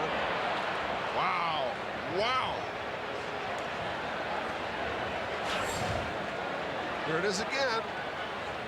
Watch him throw the leg out there. That really should have been called. The punter, right? Brent Moody. You know, those soccer players, I'll guarantee he was a soccer player. They do that all the...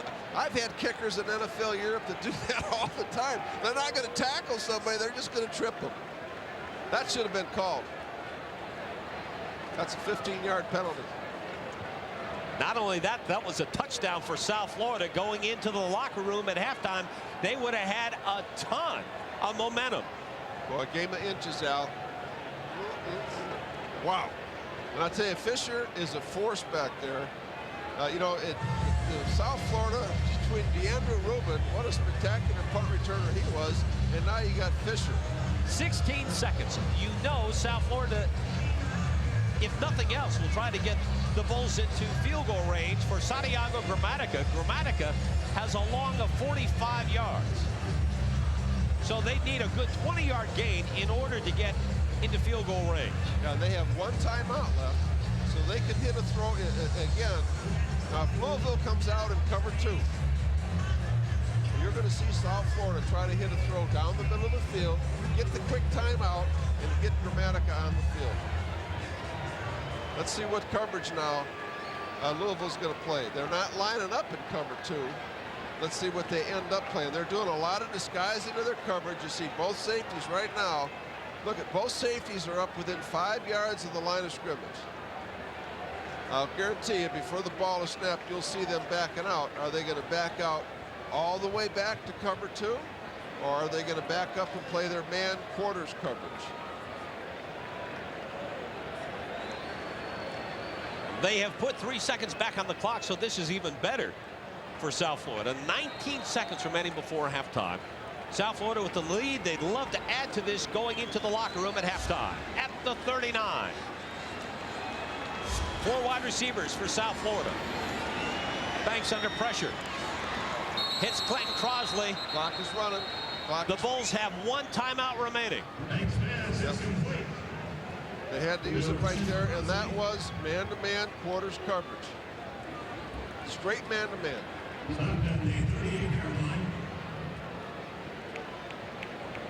Now, no timeouts left. They almost have to throw one up, in my opinion, Al. They've got 2 possible plays here.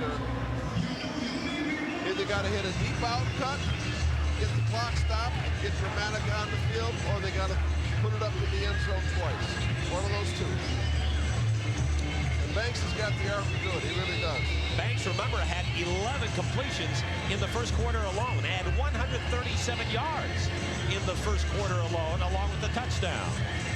You know, Banks has been very, very inconsistent so far. This is his first year as a starter. You know, he really has to grow within this offense.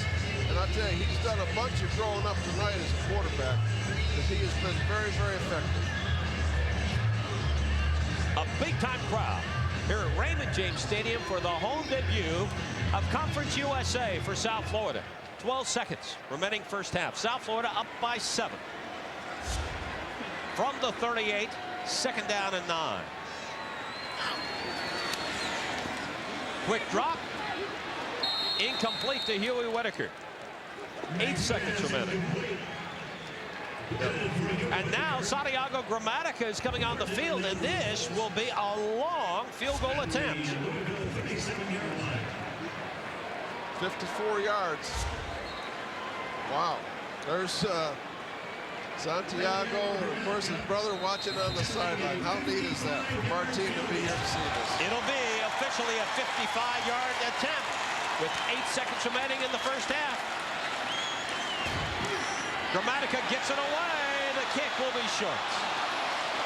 Was right on line, but the kick is no good. Martin said, good job, little brother. And that is the end of the first half. The South Florida Bulls gave up an early touchdown, but the South Florida Bulls come back with 2 unanswered scores, and the South Florida Bulls lead it by a score of 14-7 at halftime.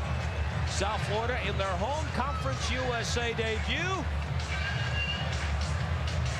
South Florida 2-1 on the season. All right, Jim Leavitt, you gave up an early score, but you come right back with 2 touchdowns. Your thoughts on that first half? Well, yeah, it was our fault on the score. Obviously, we just didn't play a play right, but that sounds pretty foolish, I guess. You know, it's a heck of a game. You know, a lot of different things happening both sides.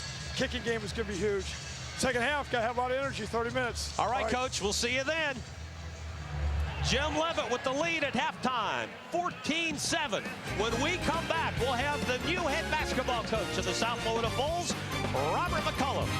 14-7 the field, and the South Florida Bulls own the lead here at halftime by a score of 14-7 over one of the top offenses in all of college football, the Louisville Cardinals.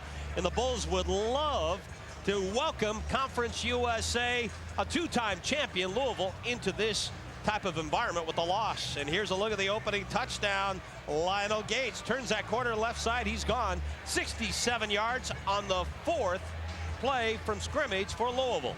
Key play there really was the crack block by the wide receiver. But the Bulls come right back down when they get the football, and they answer big time. Ronnie Banks looking for his big wide receiver, Huey Whitaker. Boy, and the big guy is tough. When you get inside that red zone, what a great target. Again, the Bulls tie the game at 7, and then later in the opening quarter, it is DeJuan Green. And look at the way he's able to turn the corner here after the fake and head for the end zone. Great speed, getting right to the corner of the end zone. Outstanding block. Jim Leavitt, South Florida Bulls. Boy, is he intense or what? Look at that blood. How often do you see a coach with a bloody nose coming back out for the second half? That must have been some kind of speech at halftime. He's ready to go. I'll guarantee you he was headbutting a wall or a player or something. You talk about intensity, buddy. He's got it. South Florida, the head coach, Jim Leavitt, all business as the Bulls are getting ready to open the second half. The bloody nose. I wonder if Petrino knows that over on the other sideline, thinking, do I have to match that? Now, offensive guys, believe me, do not do those kinds of things. That's a defensive coach right there. South Florida will get the football to open the second half. Look at Jim. Boy, he is fired up. His intensity truly translates to the players on the practice field and on the game field as well. And the way that South Florida has played here in the first half, you mentioned that there was a lot of intensity. They played very hard before this big crowd here at Raymond James Stadium, and a perfect opportunity here in Conference USA play. Let's remember, there are some bowl implications even at this point in the season, because if you start winning games in conference play, remember Conference USA has 5 bowls available. Now last year, South Florida went 9-2, didn't go to a bowl game. 9-2. With this team, chances are you'd be able to go to any of these bowl games. Absolutely. And again, you know, Al, the biggest difference between these two teams in the first half was special teams. South Florida dominated the special teams. They blocked a field goal. They had a great kickoff return past midfield, which clearly set up the first touchdown and got that offense great field position. Brian Fisher back to receive, along with Quentin Callum. And kicking off for Louisville, it is Nate Smith. 14-7 Bulls. They scored both touchdowns in the opening quarter. And this kicker, now, I watched him in the pregame warm-ups. I mean, I don't think he really has the leg to consistently get it 5 yards deep in the end zone. I think they've got a good chance to possibly get another return going here. Brian Fisher had a big punt return. In fact, may have taken it all the way for a touchdown right before the end of the first half. And I'm sure Louisville knows They don't want to kick it towards Fisher. And Louisville's, they're kicking from their right hash, which tells me they're probably going to try to pin Fisher down somewhere between the hash and the numbers. Let's see where he tries to put this kick. There's a referee taking a long walk back out to the field. Now, I'm not sure what the delay is here, actually. Apparently, he was on the phone upstairs. Do you think he's getting pepperoni with anchovies? Or could it be just a plain sausage? Probably talking to his wife, telling her what time he'll be home tomorrow morning. Or he was getting Jim Leavitt a Band-Aid there for the nose. Nate Smith ready to kick off, and the second half is underway. Here's Brian Fisher, short kick. He'll take it at the 5-yard line. Fisher trying to cut it inside with the flag down. Knocked out of bounds at the 22-yard line by Dominic Dunbar. And it's holding against South Florida. And so for the first time tonight, the South Florida Bulls will have awful field position. And what happened there, Al, is exactly like we thought. He hit the ball right down to the numbers, and South Florida tried to return it all the way across the field. And it, look at Jim, it is so often the case. That's when you draw a hold. Return. Half the distance to the goal. First down. Take a look at it right there. Can't get the numbers, but that was a pretty good takedown. South Florida will begin this drive inside the 10. Ronnie Banks' numbers in the first half. 13 completions in the opening quarter alone, along with the touchdown. Ball marked at the 9. 1st and 10 from there. South Florida cannot afford a turnover here. DeJuan Green gets to the line of scrimmage before he is buried from there. Marcus Jones, the stop for Louisville. Absolutely terrible field position now to start the second half, and that is why special teams play is so important. DeJuan Green, 47 yards in the first half, along with the touchdown. Gain of 1 yard on the play. 2nd down and 9. Again, the Bulls cannot afford a turnover here. They lead by 7. There was still time on the play clock. But there was flag, movement, I think. Oh boy, this is going to get them back even further. How about that for intensity right there? Movement up front for South Florida, so this will take it back to the 5-yard line. Now it's 2nd down and 14. Now Louisville's going to a 3-man rush here. First time they've done this tonight. They've got 3 down linemen in the game. Now they switch to a 4-man rush. Ronnie Banks under pressure. Had a wide open Allison Sheffield. Sheffield should have pulled that one in. He would have been very close to 1st down yardage. Nice job of Banks stepping up in the pocket. Pretty good protection. Now he's got a gun. Watch him throw this ball in here against the zone right through his hands. Allison, you got to make that play, son. So now it's 3rd down and 14. And again, even if the Bulls do not get the 1st down here, the problem is they're losing a field position game against a very good offensive club.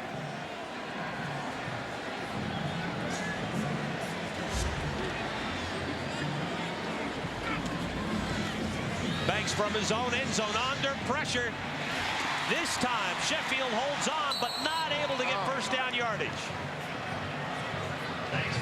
That was a gun, Wate. He really got that ball there in a hurry on the outcut. He's got a strong arm. Banks does.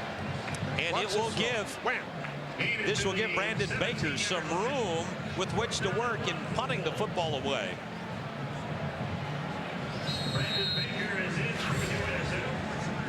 Got to have a great punt right here. Got to have a great punt with great hang. Robert Haskins back to receive, very near midfield. He got it. A long punt. Haskins back to his own 25. You got a clip. With a flag down. And the South Florida Bulls will back Louisville up the other way. This should come back. Boy, that is just what the doctor ordered. What a heck of a punt by Baker. Let's see what the call is now here on the flag. Pushing the back. That is going to, Al, that is going to put it all the way down, I think, inside the 15-yard line. Now, remember, the Bulls punted the ball away at the 19-yard line. He almost fumbled that. There's the push in the back right there. Yeah, good call. Javon Kamen got hit. He was hit by Dominic Dunbar. So now Louisville, instead of having excellent field position, is now backed up to its 12-yard line. You talked about the special teams, Coach. That was a big-time play by the South Florida punt team, and Baker in good coverage. Unbelievable field position switch right there. At the 12, 1st and 10, Louisville with the football for the first time here in the second half. They trail by 7. On the run, Eric Shelton, very little running room. And again, Al, it looks to me like every time Louisville is coming out with 2 backs in the backfield, you're seeing South Florida jump up into an 8-man front and bring in Verpail right up into the box, again, to try to get that extra defender against the run. You know, Eric Shelton came in averaging nearly 100 yards per game. So far, he's been held to 10 yards for this contest. Unbelievable. Quick drop.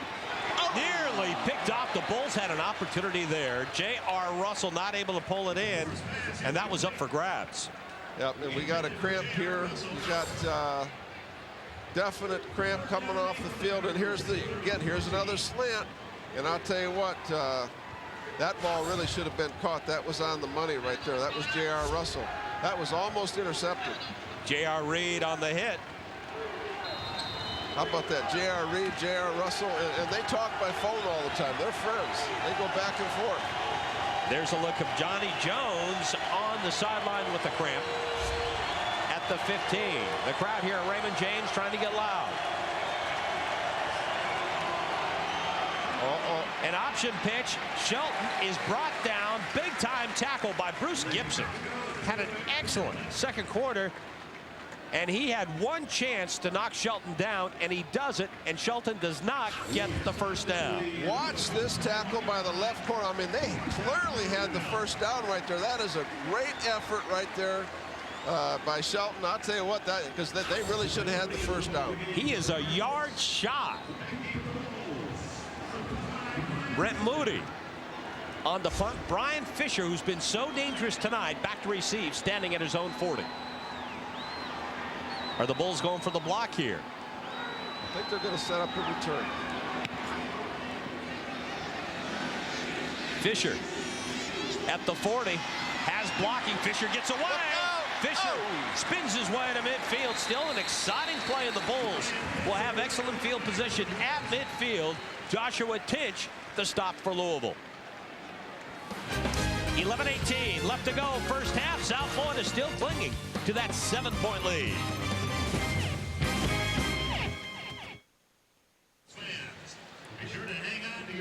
South Florida with the lead, and South Florida with the football at the 49-yard line. 1st and 10 from there. Brian Fisher with the big return, but he also had some blocking, Coach. He sure did. We're going to look at number 4, Antonio Warren, right there. Now, he's blocking the gunner, and you just have to stay with him. Now, he had contact all the way down, and he was just enough contact to give Fisher a chance. You know, in blocking those gunners, there is an art to that, and I'll tell you, that is competition on the highest level. That is not an easy job.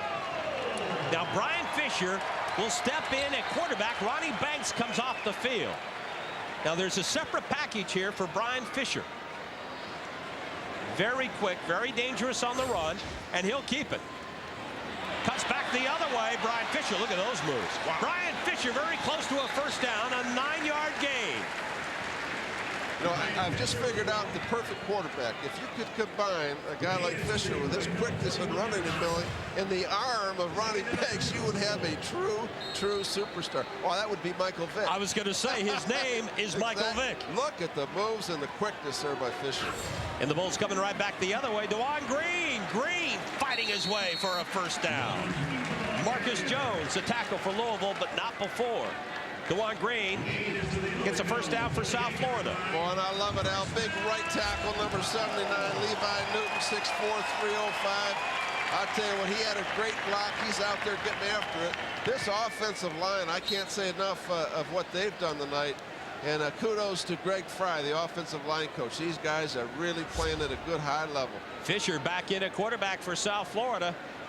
The Bulls like what he brings as far as quickness is concerned with this matchup.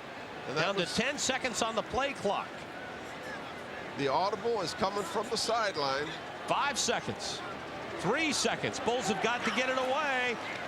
They do. DeJuan Green keeping the football, and that just never really worked. Brandon Johnson was able to string him out, and maybe a yard gain, if that. Yeah, that play was kind of out of sync from the start, and then you really had to hurry up and get the snap. And that's what can happen when you put a guy in a quarterback who's not used to playing the position. Now remember, Al, all the audibles, or most of them, come directly from Rod Smith on the sideline, the pass game coordinator. He looks at the defense. You see Ronnie Banks looking over. He's looking to the sideline. 15 on the play clock. Quick drop. Huey Whitaker complete. That was a dangerous pass in that. Louisville was coming up to make the play. Kerry Rhodes may have had a beat on that, but the pass was down low, so the only one that could make the catch was Huey Whitaker. Yeah, let's take a look at it right here. Well, that's a catch.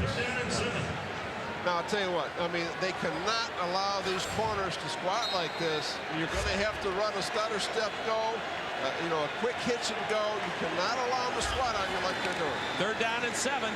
Banks under pressure, steps up. Elgin Hicks, does he have it? The official says yes. Wow. And that is enough for a first down. No, wait, they're saying the ball was intercepted. Yes, absolutely. That was the call right from the start. William Gay with the pick. It looked to me like Elgin Hicks may have pulled it in. Let's take a look. Yeah, let's take a look at it right here. Now, here's the throw by Banks. Let's take a look.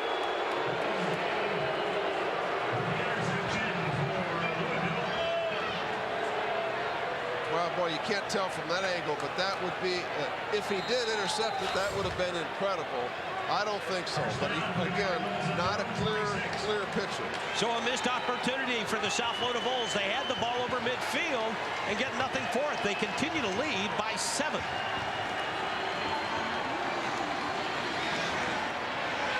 LaFors hits J.R. Russell, and Courtney Davenport says you're going nowhere. And that's an outstanding job by a linebacker against a wide receiver out in space. Well, that interception, you know, again, in all fairness, we did not have a great view of it from our angle here. Gain of 6 yards on the play, 2nd down and 4.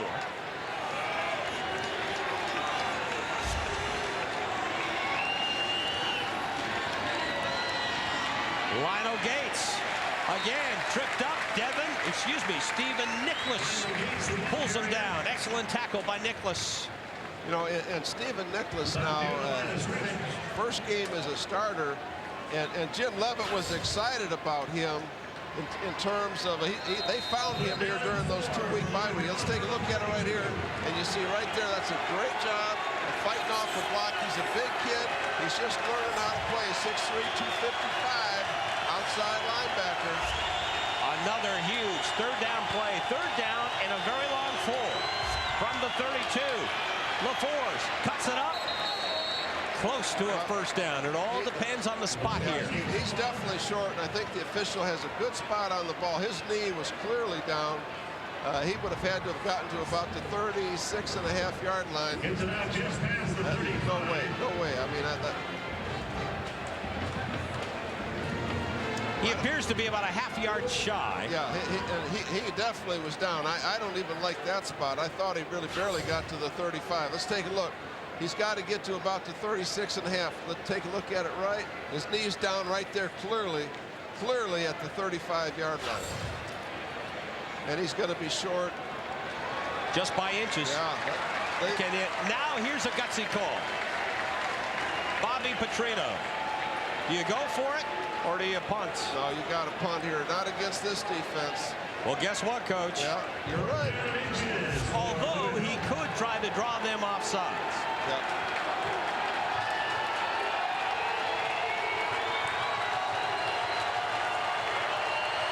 Fourth down and inches.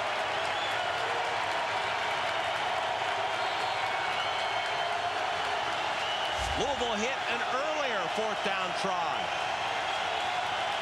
Missed on another.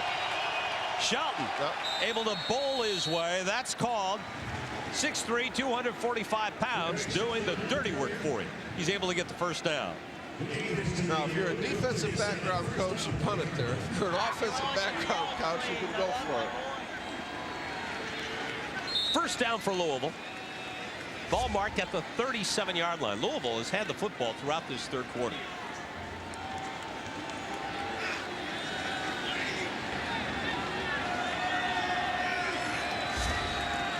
Play action. Little rollout for LaFours.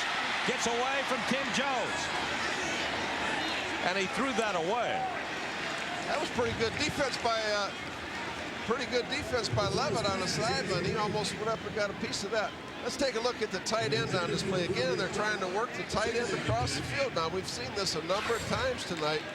Take a look at the tight end. They're 86 coming. They're going to double him. And oh, now you got Jones on him, and he can run with him. Give him. Well, there's a little grabbing and pushing on both sides right there. That's two really good athletes. Ronnie Gents from Lakeland. Second down and 10. The pitch. Lionel Gates cuts it up. Whoa, how about Kevin Verpale with the lick? Bruce Gibson also in on the tackle for South Florida. There's some banging going on out there. Take a look at this hit. Here comes the toss. Yeah, this looks like John Lynch coming up here with Verpale right here. Watch him. He's got a beat on him. Whack! Right there. J.R. Reed holds him up. Kevin Verpale finishes things. Look at that. Boy, these backs for Louisville, both of them, man, they run north and south now. Gates, 6 feet, 220 pounds. Already has a 67-yard touchdown run. That's the only score tonight for Louisville. Third down and 4. LaFleur's knocked down by South Florida. The defensive play by Terrence Royal, the sophomore out of Wharton High here in Tampa. And he was coached by a young guy by the name of Richard Woods. Kind of a legendary name here in Tampa, and currently my defensive line coach in Frankfurt, Germany, and NFL Europe. What a heck of a guy he is. Batman Woods, one of the great names in Buccaneer history. What a great job he did at Wharton High School. Last year, took them to the championship game. And then he became Coach Graber's linebacker coach. He did a great job for me, too, I'll tell you. Brian Fisher back to receive. Moody on the punt. Fisher at the 20. He is so tough to bring down. Yeah, you know, and he's small, but he's very, very strong. Very strong. 6:33 left to go in the third quarter. South Florida has not been able to do much since scoring the 2 touchdowns in the first quarter. Once again, 6:33 left to go in the third. A big crowd here at Raymond James. They'd love to see their Bulls win this Conference USA showdown. The road trip experience is something no Bulls fan should miss. So be sure to join the Green and Gold on the road in 2003. Do you think Keyshawn Johnson will go to a road game for the South Florida Bulls? For information on game tickets and pregame tailgate parties for Southern Miss, East Carolina, or Memphis, call the USF Athletic Association at 813-974-7490. You know, it's great to see the Bucks out here supporting their local college program. Fantastic for these kids to see Keyshawn Johnson and Booger McFarland on the sideline supporting them. At At the 23, Ronnie Banks back in a quarterback for the South Florida Bulls. Slings it. He hits Sheffield at the 30-yard line. Good gain on first down. Again, now that time they played the cover 2 zone. Nice job of reading it. Pull up on the hitch, throw it in there. Just to, throw and catch. It's not counting. Now they got to get a couple first downs here to help their defense out. 9-yard gain. DeJuan Green looking for that first down yardage. Sticks his nose in there. It appears to be about a yard shy, and this will set up third down and short. And I'll tell you, this Louisville defense really, really runs very, very well. I mean, they strung that right to the sideline. And it starts with McHugh, the great middle backer, 54, 4.5, 40. He can really, really run. How about that for a spot, Coach? It's good for a first down. Tight end in the game now. They're going to try to run it a little bit, it looks like. From the 34, DeJuan Green again, and he is nailed. Antoine Harris, nobody blocked him. He came in on an angle, and he just ripped. Yeah, they ran into DeJuan Green. They ran the corner blitz, and you really have no answer. Look at right here. You cannot block the corner outside, and that's him making the play right there. You've got to attack these corners now. You can't let them. You can't let them blitz. You can't let them squat on you. You got to get a ball down the field and try to make them look bad. Second down 9. A wide receiver screen. Huey Whitaker had that big first quarter. Gets it over the 40-yard line. This will set up third down and 4. Kerry Rhodes coming in to tackle the big 6'5", 225-pound Huey Whitaker. Absolutely, absolutely crucial third down right now at this juncture in the game. 5 minutes remaining in the third. Whitaker, most of that production coming in the opening quarter. At the 41, third down and 3. Oh boy. Movement up front for South Florida. Ronnie Banks gets leveled at the 40. Yeah, the running back definitely moved. Got antsy, and they may decline this penalty because I didn't see any flag come early. They may just decline it because he's short of the. Illegal motion on the offense. Penalty is refused. Fourth down. Yep. Okay, here comes the special teams now. Any close game like this is normally decided by the special teams. Brandon Baker has had a big ball game as far as punting the football is concerned. Robert Haskins back to receive.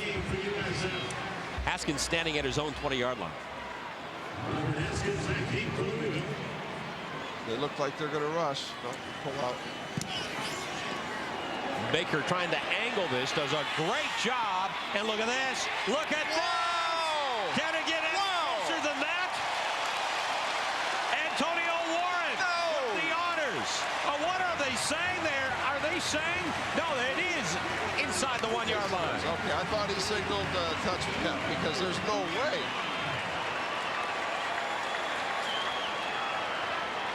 Boy, what a great play by Warren. That is tonic for the South Florida defense. Nice job. He's got some pressure. He gets it off pretty good. Good time by Baker getting the ball off. That's just a great effort play by Warren. You know what? That hit like a pitching wedge and just stopped. Inside the 1. And the South Florida defense will try to make the most of this. I'm anxious to see the personnel grouping here in Louisville if they come with 2 tight ends. And they do. They've got 2 tight ends.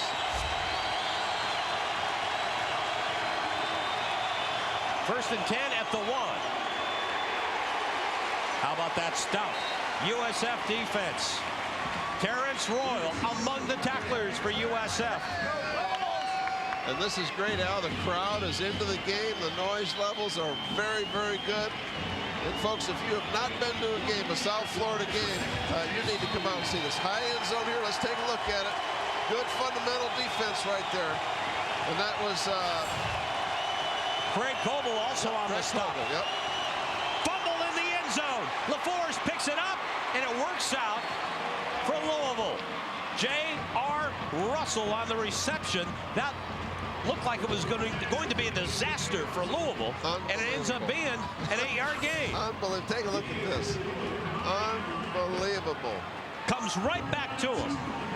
Wow. Well, they were very, very fortunate there. That was a nice hop, nice bounce of that ball coming right back up. 3rd down and 2. Ron Hemingway, the stop for South Florida. LaFleur's numbers. Number 4 nationally in passing efficiency coming into the game. Well, this is going to be close. Eric Shelton on the carry. Let's see where they spot this. This is going to be very, very close. And what a nice thing it is to have a 245-pound back. Yep, 1st and 10. Just enough for the 1st down. Shelton 151 yards and a pair of touchdowns at Kentucky. 135 yards in the victory over Syracuse. 2:55 left to go in the 3rd quarter. Again, tough run coverage by USF. Stephen Nicholas, the stop for the Bulls. And it looks like, at least if you watch this drive now, it looks like Bobby Petrino has just said, fellas, we're supposed to be able to run the football. We have not run it very well. We're going to hunker down and we're going to run it. Again, this is a team that came in averaging more than 200 yards on the ground against a Kentucky and a Syracuse. 17th in the nation in rushing offense. Shelton with running room, but he's pulled down at the 18-yard line. J.R. Reed with the stop.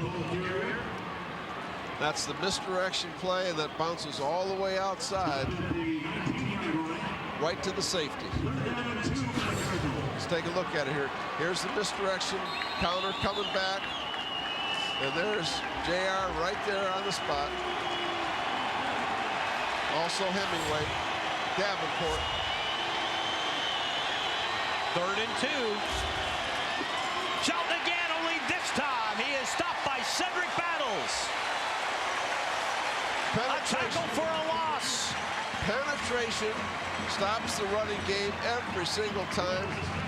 South Florida's basically a one-gap. They're small. They're a lot like the Bucks, Al. They're very, very small and quick up front, and watch the penetration right there. Splits the double. Wow. That is a great, great play by Battles. And their coach is not happy with his guard at all. Not one tiny bit. Brian Fisher standing back, oh so dangerous, at his own 45-yard line. Should get good field position here. Brett Moody, the punt. Gets it away under pressure. Tries to angle it. Fisher on the run. Takes it at the 42. Had no place to go. And the Bulls will get excellent field position at the 42-yard line. That is a great punt by Moody because he put him right on the sideline. He really had no chance. 46 seconds left to go in the 3rd quarter. South Florida 2 touchdowns in the 1st quarter. They still lead by 7.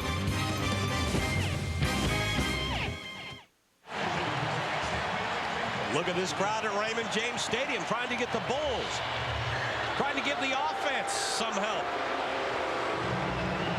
Getting the wave going. South Florida with the football at the 43-yard line. 1st and 10.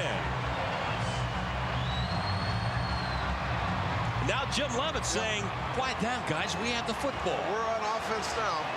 Back down a little bit. Back down a little bit. Well, they've got to get this in. Jim is not happy with that.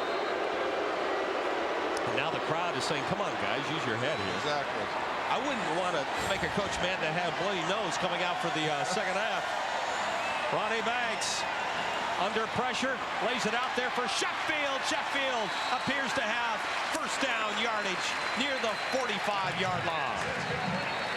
You know, the way this game is going defensively, you would certainly like to tack on a field goal at least on this drive. Boy, you know, that is Robert McEwen, their outstanding middle backer that's skimping around here. Number 54, right there making the tackle. Boy, what a loss that would be. He is their best defensive player. McEwen came into the game number 2 in Conference USA with 48 tackles, had 17 tackles against Temple. take a look at it. Let's see if we can figure this out. Ooh. Wow. Got hit by one of his own players.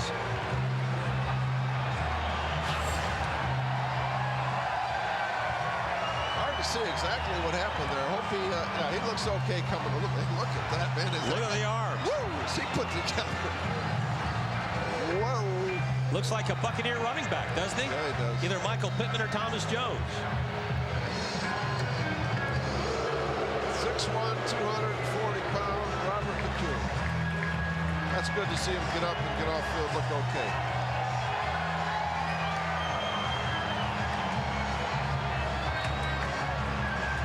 You know, the Bucs have a couple of Louisville grads. I'm sure they're here someplace tonight in Roman Oben and Dwayne White. Dwayne White. Yeah, he's a rookie from Louisville. First down at the 46-yard line. DeJuan Green, quick feet. Just shy of the 40, but a good gain on first down. Good. Marcus Jones, the tackle for Louisville. Good positive yardage on 1st and 10. Again, Levi Newton, number 79. That was a tackle trap. Well executed. Okay, here comes the 4th quarter. There's the 4 fingers up. Jim Leavitt says, let's go. There's Pastor Dave Lane saying, let's go. The end of the 3rd quarter. South Florida took the lead in the 1st. They're still holding on to that 7-point advantage before a big crowd against Louisville.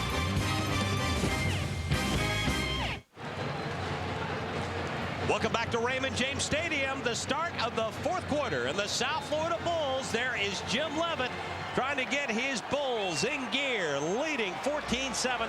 A big 15 minutes remaining. Quick pass, Ronnie Banks. Wow. Did he pick that up off the ground? Huey Whitaker he looked like Nomar Garcia-Parra bringing that in. Unbelievable. Take a look at this. You think the big guy doesn't have some hands? Watch him pick this one right off the grass. Wow.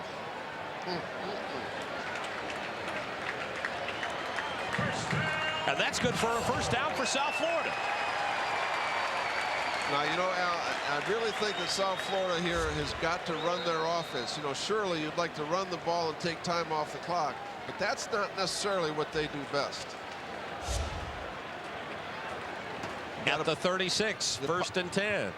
They're pressing Huey Whitaker. Possible time to throw it up. No, there it is. Pump There's fake. the hitch and go. Fakes. Oh, that's going deep. Yeah. Overthrows everybody. Looking for Huey Whitaker. Coverage by Kerry Rhodes of Louisville.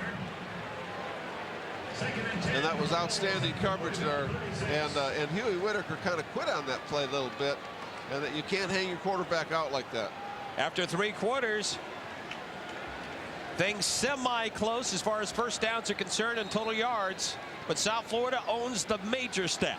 The one on the scoreboard, leading 14-7. And they've dominated the special teams tonight. No question, that's been a huge factor in this game. 2nd down, 10. 19-32, 196 yards. 2 picks, 1 touchdown. Banks over the middle, tries to thread it in there, and it's picked off by Louisville. J.T. Haskins on a dangerous pass over the middle. 2 Louisville Cardinals in the neighborhood. And Haskins picks it off. Outstanding protection up front. They ran a twist. Everybody got picked up. Look at the offensive line. A nice job protecting. They're playing a zone. And that is a great, great job of covering in the zone. A terrific job by Haskins. You see right there, Ronnie got locked on his receiver with his eyes a little bit, and that's what happens in a zone. Well, the South Florida defense has stopped Louisville since its opening drive. Can the Bulls do it again? Bulls lead by 7. Play action. LaForce, all kinds of time. Complete to a tight end at the 40-yard line. That's good for a first down. J.R. Reed on the tackle. That's big Richard Owens. 6'5", 275. They say he is an definite NFL prospect as well. They've got 2 outstanding tight ends. at the 41. First down for Louisville. Louisville trailing by 7. Reverse. Near midfield, pulled down at the 47-yard line. Robert Haskins. Courtney Davenport, the stop for South Florida. Boy, you know, that again shows the speed of the South Florida defense, because they really have this set up nicely. And I'll tell you what, Davenport does a great job of getting off that block right there. And J.R. Reed is Johnny on the spot as well. Great speed. There's nothing like it. Second down and 3 at the 48. Gates hit at the line of scrimmage, maybe gets a yard. Tim Jones all over him to pull him down. 36,000, a Raymond James record for South Florida football, and how appropriate. Boy. Here in the home debut of Conference USA for South Florida. And they are seeing an outstanding football game. Third down and 2 at the 49. The Bulls defense has been able to stop Louisville throughout. Big third down meeting here. Haskins in motion. LaFours rolling out. LaFours finds J.R. Russell, good for the first down. Excellent patience by LaFours. That is a terrific play by LaFours, and I talked to Coach about him this week, and I'll tell you, that's what he likes about him. He's very, very patient. Look at the eyes here and the vision. They've got this play very well defended. He's got a very, very quick release.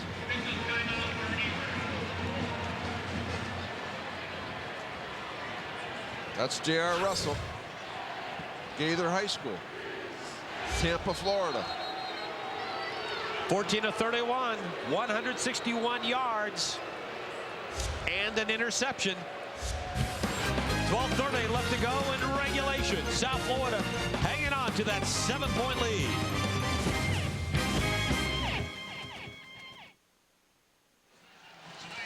Sunday night on the critically acclaimed documentary series Beyond the Glory, get to know the real story behind the greatest skateboarder who ever lived, Tony Hawk, the godfather of the sport credited to bringing extreme sports to the forefront of American sports. Hear Tony's story Sunday, 9 p.m. right here on Fox Sports Net. 12:30 left to go in the contest, at least regulation. 14-7, South Florida with the lead over Louisville. Once again, Louisville came in with one of the top offenses in the country. And South Florida, who shut out Army, able to stop Louisville so far. And there's a guy that's had a big ball game, Bruce Gibson, and he may be out for a while.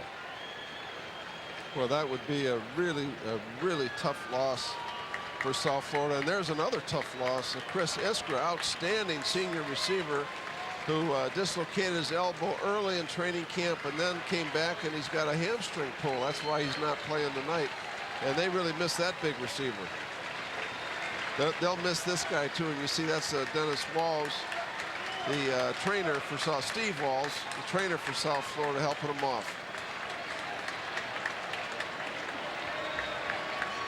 First down for Louisville. Ball marked at the 44-yard line.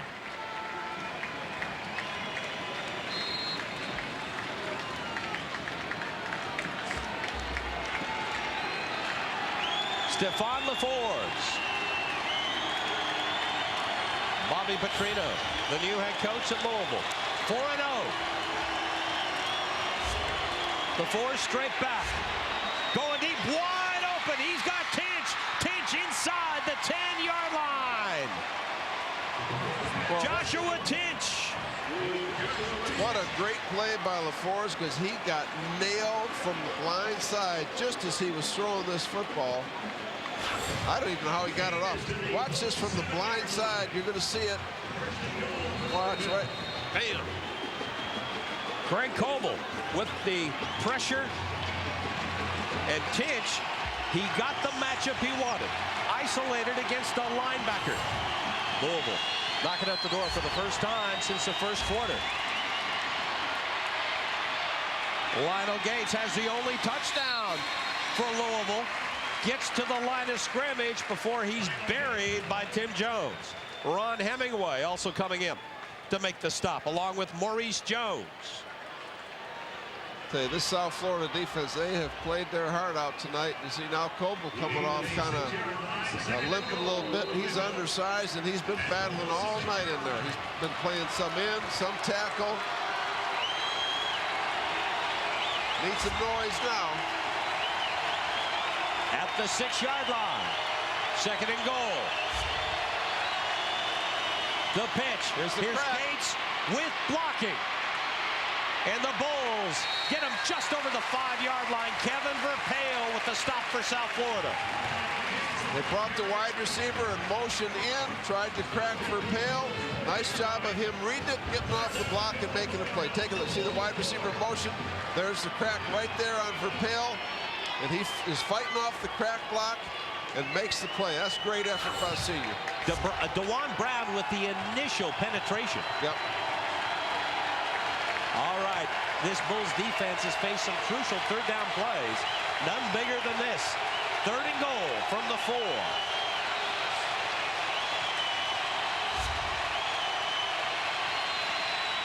LaFours, the rollout wide open in the end zone. Richard Owens, his 2nd touchdown reception of the season. And Louisville 1 point away from tying things. That is one of the toughest plays to defend in the red zone that you're ever going to see. And a lot of times teams will actually have that tight end fall down, then get up and go across the field on the play action. Let's see right here, you'll see him come. He did fall down, he fell down. You drop the man coverage on him, and then he gets up and comes across the field. Look how open he is. Yeah, you know what, Al, I've seen it happen many times. Nate Smith ties it at 14. All right, let's see if South Florida can answer the bell. Now the last time Louisville scored, South Florida drove right down to answer. We're all tied at 14 at Raymond James Stadium.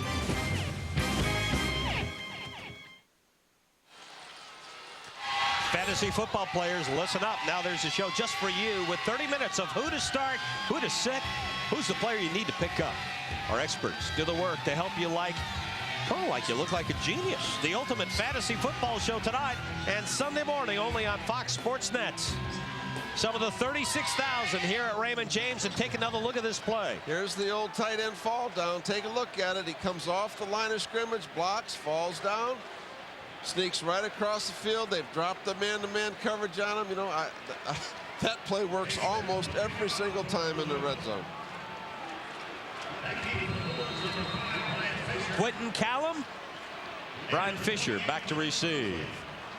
Jim Leavitt's team took the lead in the 1st quarter. They've held it until just now. 10:15 left to go in regulation. Short kick. Fisher at the 10. Is he pinned in? Gets away from one tackler. Hammered from there. William Gay, the stop for Louisville. Well, you know what now? Now Louisville's starting to pick up the pace on their special teams. Again, that kick was meant, and he pinned him right into the corner. And the key there was the kick. That was a great kick, not deep, but the location was the key. Brian Fisher not going in at quarterback. It's still Ronnie Banks. 10 minutes, Al. Plenty of time. At the 16. Banks decides to run. Banks over the 20-yard line. A good gain on 1st down. Positive yardage, a good 5-yard gain. And I'll tell you, this Louisville front now is cranking it. They really were cranking it that time and getting up the field. Take a look at the penetration right here, and you'll see it. Watch this Louisville front 4. Yeah, I'll tell you that they're 290, 300 across the board. Very athletic. Nice job of Banks making a positive play. The Bulls need to put together a long drive to keep their defense off the field.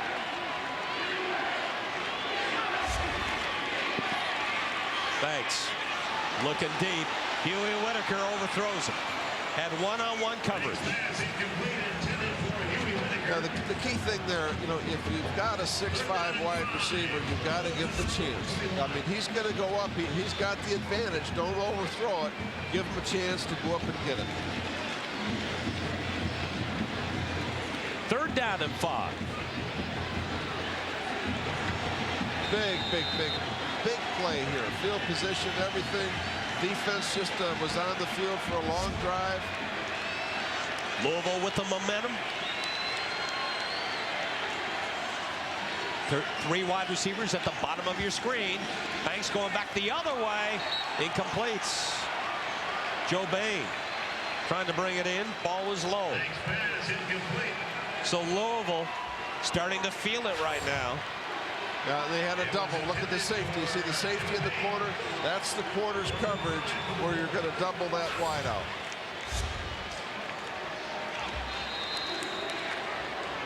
Brandon Baker to punt. Haskins back to receive for Louisville. Haskins standing at his own 40. Baker's had some excellent punts tonight. The Bulls need a big one right here. They certainly do. And they get it. Very high punt. Haskins at his 32-yard line, and he is buried. Javon Kamen, the stop for South Florida. Great punt, great coverage. We're under 9 minutes. Tied at 14. This is Conference USA football at its best. Live from Tampa. Tied at 14. The South Florida bench. The Bulls have just lost the lead for the first time since the opening quarter, and there is one of the busier men for the South Florida Bulls, Brandon Baker. Excellent numbers. He's done what he could to try to give the Bulls decent field position tonight. And I'll tell you what else, Justin Daniel, the long snapper, has had a great night too, and that really helps the punter get into a rhythm. Stephon LaForce threw a 4-yard touchdown pass to Richard Owens. Last time out, that has tied the game at 14.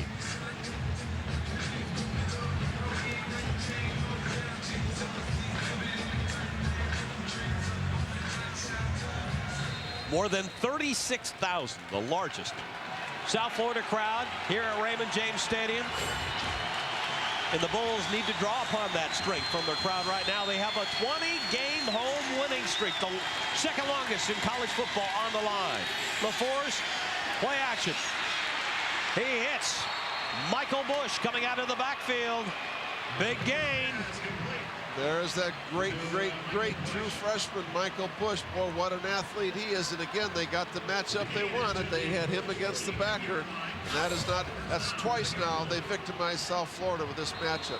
He simply runs an out and up. Boy, he's big too. Bush is what, 6'3"? 250. 6'3", 250. Bush is. Wow. The 42, 1st and 10. LaForce looking over the middle, wide open. Haskins, great moves, brought down at the 10-yard line. Kenny Robinson prevents a touchdown.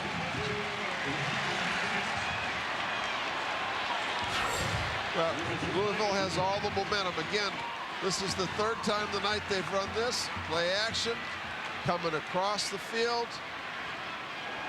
J.R. Reed loses his feet. Big gain for Cardinals.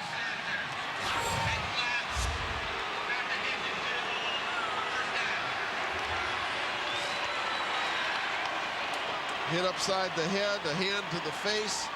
Couldn't hear exactly the call. Wow, boy, this hurts. Down to the 5-yard line, Alkek. And it'll be 1st and goal from there. 8:38 remaining.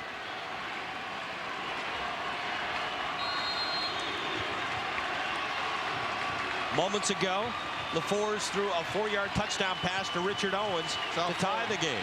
They're going to have to take a timeout. They did not have the right personnel on the field defensively. Rick Kravitz is not happy about that, nor is Jim Leavitt. Their first timeout of the second half. Crowd of some 5,000 fans from Louisville traveling to Tampa. to take this all in. Well, at this juncture now, South Florida really needs a big play defensively, turnover. They need something good to happen to get this momentum turned back going the other way. 8:28 left here. 2 consecutive big pass plays. Both of them very well schemed offensively by Bobby Petrino, the Louisville head coach. One, they isolated Bush, a great freshman athlete, against the linebacker. He beat him down the sideline. The second one was the hard play action, again with the receiver coming all the way across the field, similar to the tight end fall down. Tied at 14, 8:28 remaining in regulation. The South Florida defense has been on the field throughout the second half. Yeah, they really have. Stephon LaForce has played a gutsy game. He's had to endure that quickness of the South Florida Bulls. Again, this big Louisville crowd, they're going right towards the Louisville crowd. They'd love to regain the lead right here. First and goal from the 5. Go backs. Double reverse. Here's a reverse, and the pass to a wide open LaForce. Touchdown, Louisville. What a well-executed play. I'll tell you, I got to take my hat off to Bobby Petrino. He really has a great ability to scheme plays to beat a particular style of defense. That was very difficult to stop. And again, there's Bush. And again, this is the great freshman right here, getting the handoff. Look at him throw the football. Boy, I'll tell you, that's a terrific offensive play. Big play for Louisville. Nate Smith, 2 for 2 tonight.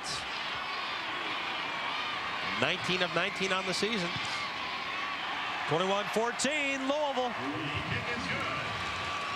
Now, the good news for South Florida, they do have the speed and the ability offensively to get the ball down the field and tie this thing up. No question about that. If Louisville makes a mistake, they're gonna take advantage. Take a look at it here. Look at this play. You can see it coming from up here. Double reverse, throw back. Very well designed play. Throw back to the quarterback. Again, in man-to-man, Al, nobody is normally assigned to the quarterback. Therein lies the problem. Terrific designing of an offensive play in the red zone. The South Florida Bulls able to answer in the first quarter. But Louisville has scored twice here in the fourth quarter. Louisville back on top, 21-14. Quentin Callum, Brian Fisher back to receive for South Florida. LaForce, again, a gutsy ball game. 1 touchdown pass, 1 touchdown reception.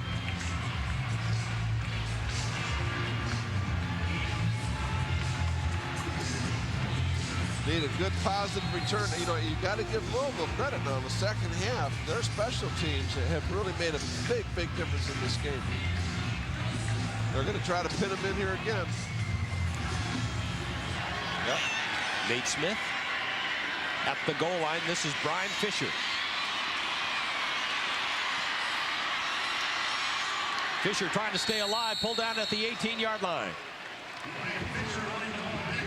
Again, trying to run the return all the way across to the opposite side of the field. That's tough to do.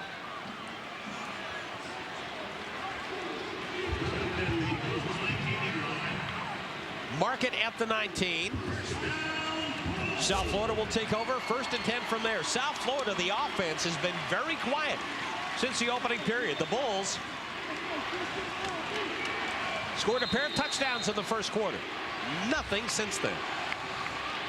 In fact, they have had very few first downs since then. Screen pass. Nowhere to go, nowhere to hide. DeJuan Green just leveled by Robert McCune. Yep, and he's back. He's back. Look out. Well, I'll tell you now, that's a big-time middle linebacker in college football right there.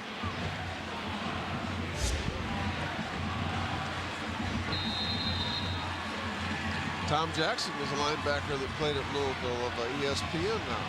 Heck of a player. No gain on the play. Banks under pressure, lays it out there for Green, behind him, incomplete.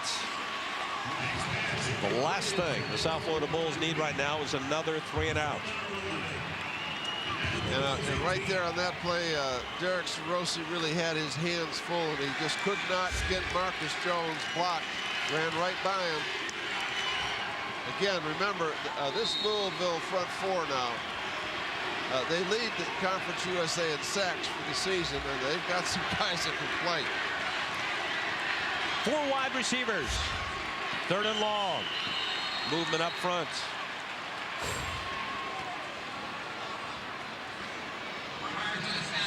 Start on the offense. 5-yard penalty. Still 3rd down. And again, you know, when you start getting beat a little bit, you start getting tired as an offensive lineman here in the 4th quarter. The defensive lineman moved, he flinched. There was the difference. That was Sarosi. Pretty obvious that Ronnie Banks is going to have to get this ball out of here fast because they're really struggling getting them blocked. Yeah. Overthrows Elgin Hicks. And again, that's all by the pressure of the front four. The front four of Louisville has taken this game over in the 4th quarter. 7:20 remaining.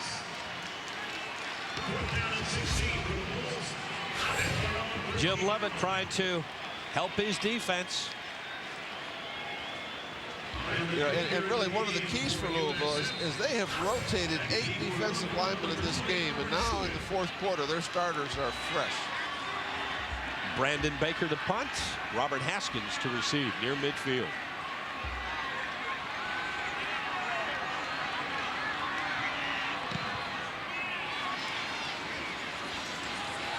Haskins knocked out of bounds at the 45. Now Louisville has the clock on its side along with the scoreboard. Louisville also has a very dominant running game, although we haven't seen much of it since the opening quarter. But I would not be surprised at all, Doug Graber, to see them try to pound the football right now and try to control this clock. And they've got a tired South Florida defense. No question about that. That's the one big difference right now in these programs. South Florida does not have the depth that a Louisville program has, where they have been able to rotate 8 defensive linemen throughout this football game, and now in the 4th quarter it really shows. Bobby Petrino's Cardinals have scored twice here in the 4th quarter. They lead. Play action. LaForce goes long and overthrows J.R. Russell. Well, you know, LaForce is really, really athletic. As you see him, you got to be impressed with him. He's 4th in the nation in passing efficiency. He certainly has not done that tonight, but watch his athleticism here. Chopped right there. It's a legal block. Smart to throw that one out of bounds. 7:02 remaining. 2nd and long from the 46. He's an audible. Shelton, the ball carrier. Well, J.R. Reed came up and put a hat on him. I'll tell you now, that was just simply the G play. It's called the G play because the front side guard pulls, trying to kick out, create a grab. Take a look at it right here. You see the front side guard pull. That's the G scheme. Kicking out on the defensive end, trying to get through. Look at J.R. Reed come up there, hat to hat. Man, there has been some violent football played here tonight. A lot of big hits. A huge play on 3rd down. 3rd down and 7. Nail button time for Jim Leavitt.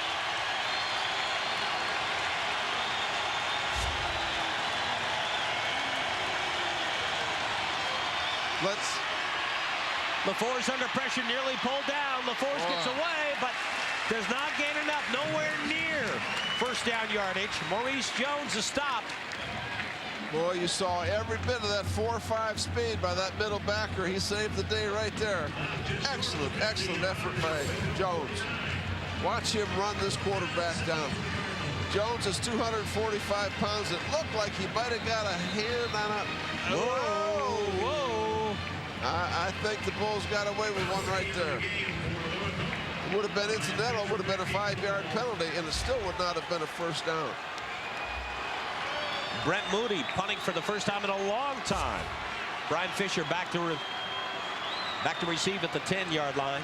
The Bulls need a big return here.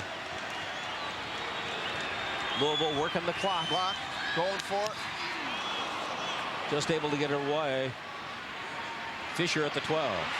Fisher with speed. Look out. Fisher with the lane. Fisher at the 30 to the 33-yard line. Now the Bulls offense dormant since the opening quarter. 5:06 remaining. Down by 7. You know, Al, the interesting thing is, both times South Florida has come after, have tried to block the punt, that's when they've had their best returns. The one, let's not forget the one where his foot was out of bounds right before the half, about 3 inches. And he had been tripped. Ronnie Banks needs some magic here. 4 wide receivers, then the handoff. That's Quentin Callum to the 40-yard line. Good gain on first down. Make that Clinton Crosley. William Gain the stop. The whole intent of that play was to get this front four to play the run a little bit as well, because the last 2 series now, look at it's just the draw. The last 2 series, they're up the field so far, they can't make the play on the draw. You've got to give them 2 things to defend. If they're one-dimensional and get up the field, you got problems. A 7-yard gain. 4:32 and counting. The Bulls have 2 timeouts left. Crosley again has the first down to the 47-yard line. Robert McHugh, the tackle for Louisville. Smart play calling by Mike Hobby, and again, the sole thing you're doing here is getting that front four off your quarterback a little bit, helping your offensive lineman out. Now, we can't do it all night.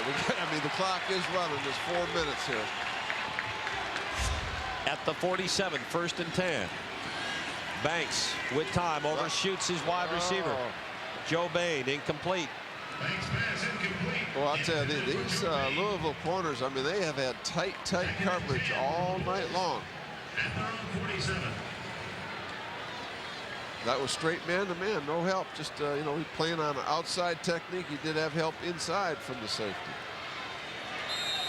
And Antoine Harris in coverage. And the sad thing is they have not been able to protect long enough to really throw the ball down the field. 2nd and 10. Banks, very little. Again, it's Joe Bain.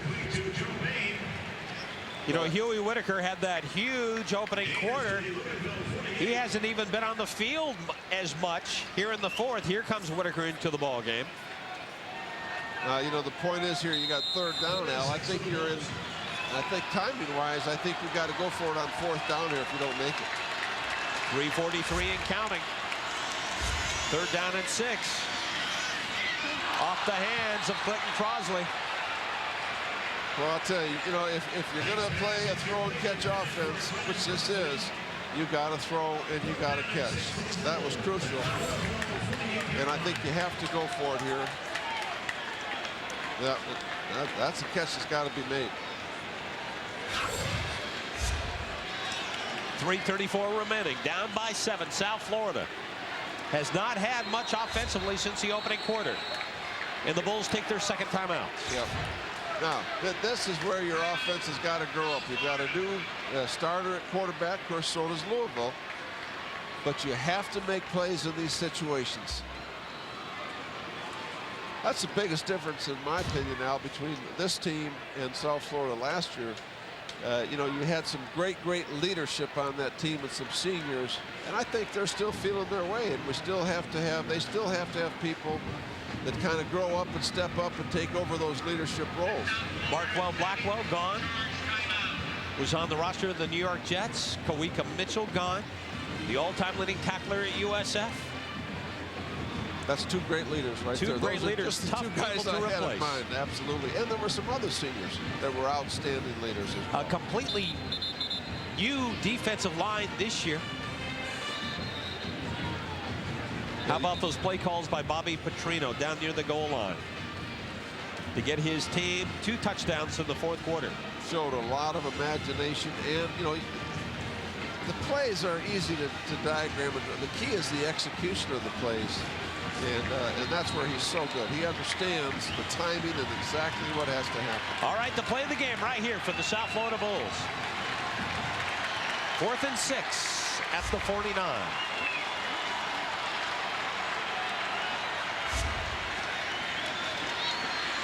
Banks. Got it. Brian Fisher, first down, South Florida. Well, that brought the crowd to their feet. And you got to give Banks credit. That's a tremendous throw with a lot of pressure. Take a look at it right here. Good technique, good setup, steps into the throw, right on the money.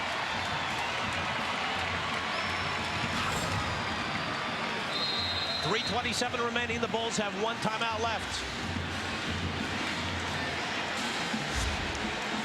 At the 34, 1st and 10. South Florida looking to answer. Wide receiver screen. There's Huey Whitaker.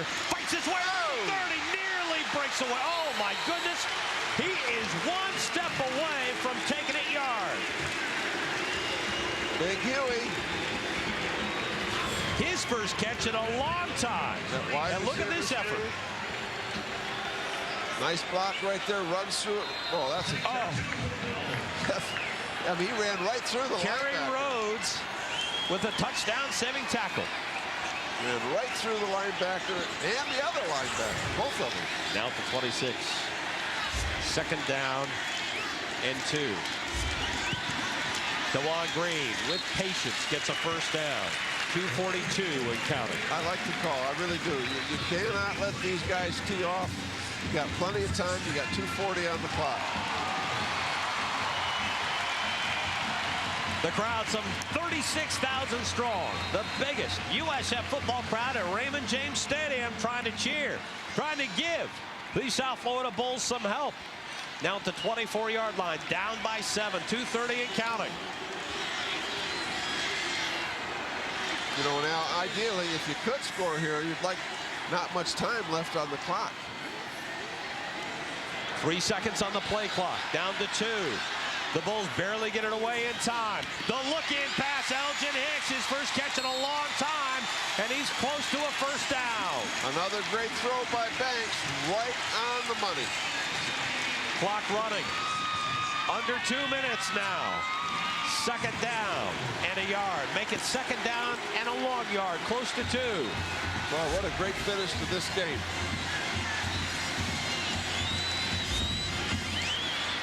DeJuan Green, can he turn the corner? Green with the first down. Green inside the 10-yard line.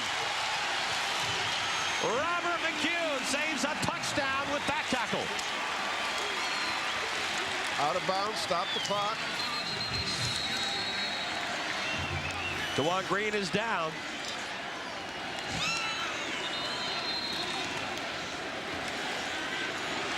And I'll tell you, the Louisville defense is on their heels right now. No question about that.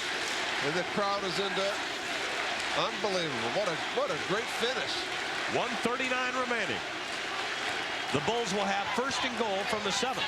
And when you think about these offense, Doug Graber, you want to have a little more room. You don't want to be, as weird as this sounds, 1st and goal from the 2, because this is not a real physical type of offense. That's right. And that's all. That is the problem with this offense. And again, this is the slant play. Excellent blocked downfield by Fisher right there.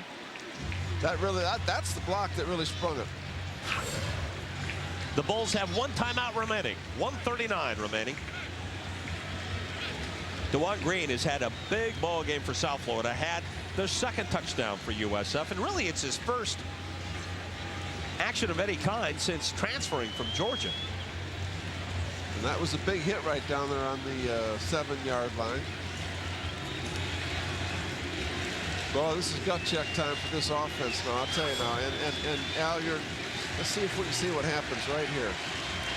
Helmet to helmet. Helmet to helmet. He might have a concussion. Or plus his helmet got driven into the turf as well. Once again, the 2nd longest. Winning streak at home in college football, 20 in a row on the line. You know, very easily could have been the longest home winning streak. On Thursday night, you are exactly Miami right. very lucky to get by West Virginia, and I know a lot of West Virginia fans, they're still very unhappy with that. I know one in particular down in our truck, Mr. Blackburn, that is very unhappy with that. 1:39 remaining.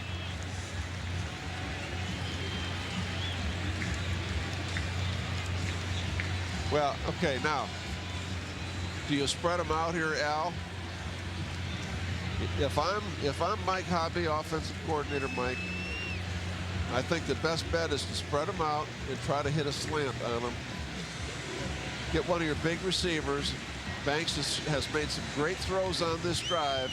Try to get one of those inside throws on a slant. Can you say Huey Whitaker? But you know, Bobby Petrino is thinking exactly the same thing.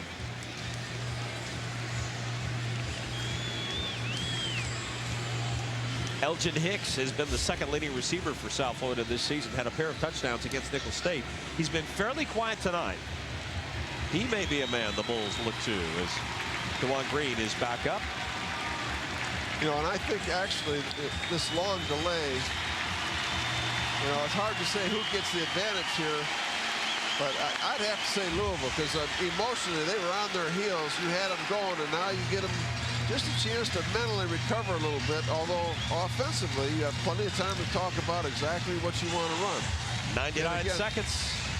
And look down here to the left of your screen, you're going to see big number 15, Mr. Whitaker, with a big split out here to the left. Josh Minkins. Right at the bottom of your screen. In one-on-one coverage right now. First and goal from the 7. The pitch directly to Fisher, and Fisher is hit behind the line of scrimmage. Then the clock is running down to 1:26. One timeout remaining. Still got plenty of time. Here comes Ronnie Banks back on the field. And a tight end.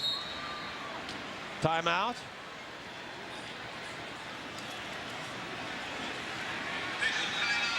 An official timeout for an injury.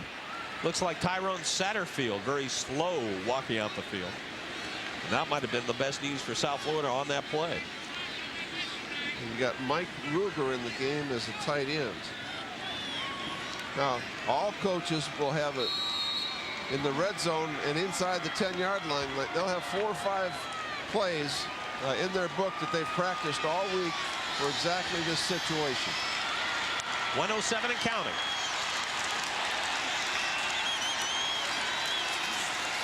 Second and goal from the 9.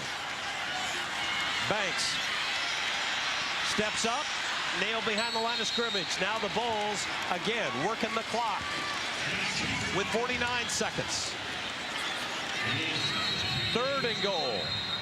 And the Bulls call a timeout. And it's a shame because at the last second, Elgin Hicks became wide open in the back of the end zone, and he just didn't have time to get him the ball.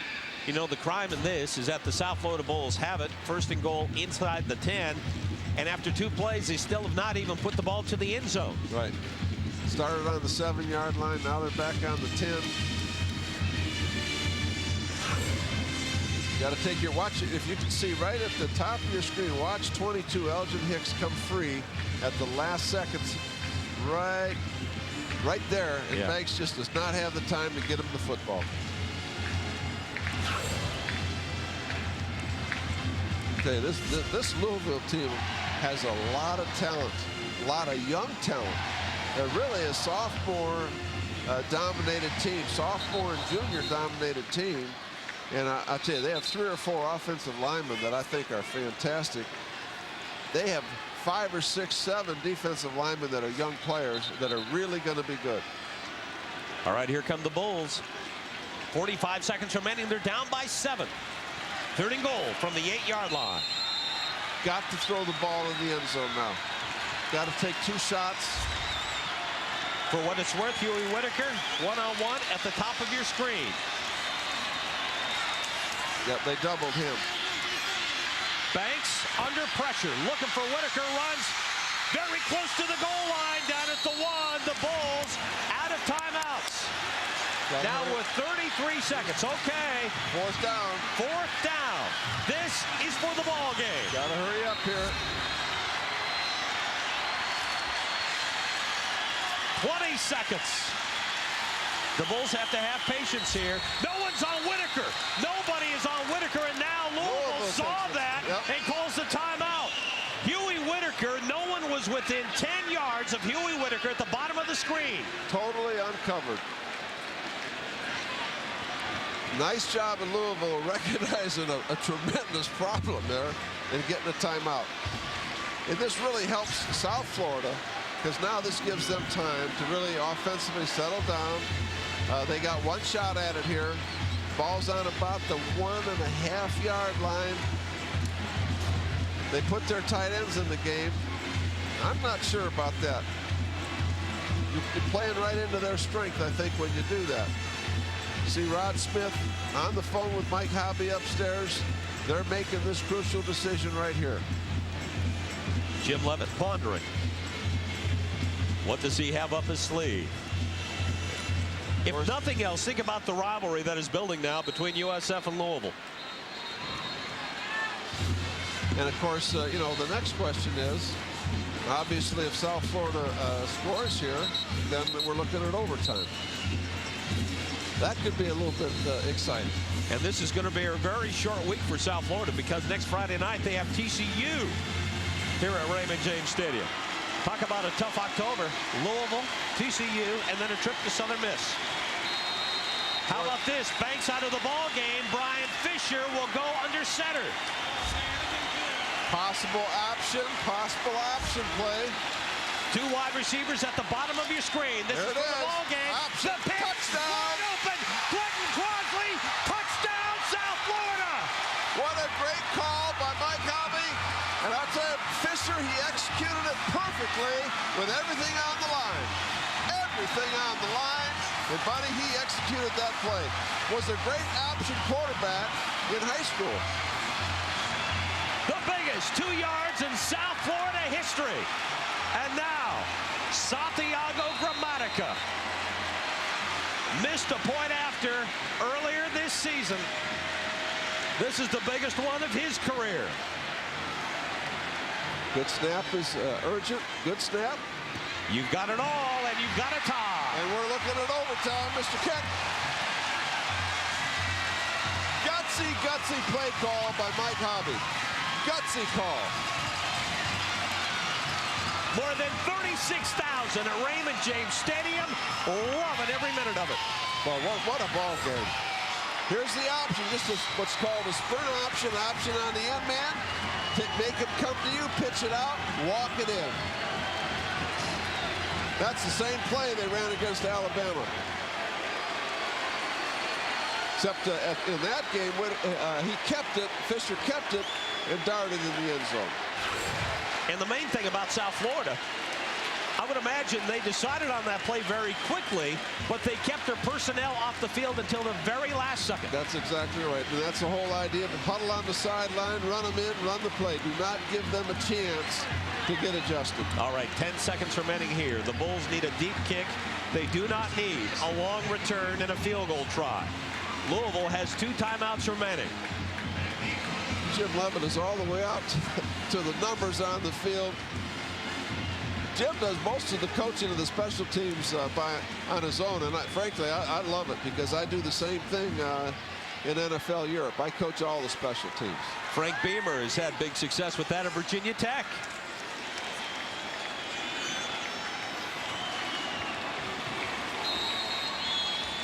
Justin Geisler will kick things off.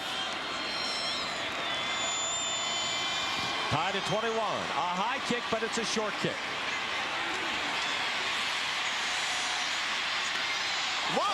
Oh, the big hit. Wow! C.J. Lewis. And Broderick Clark went for a ride he didn't bargain for. Make that Sidney Simpson. Watch this hit. Yo! And the scoring on that of 5.6. Boy, these kids are playing hard. Oh. Well, I think right now, I think you're going to see Coach Petrino just kneel down on the ball. Head for overtime.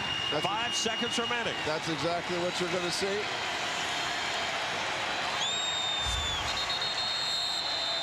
And South Florida didn't have nearly enough men on the field defensively.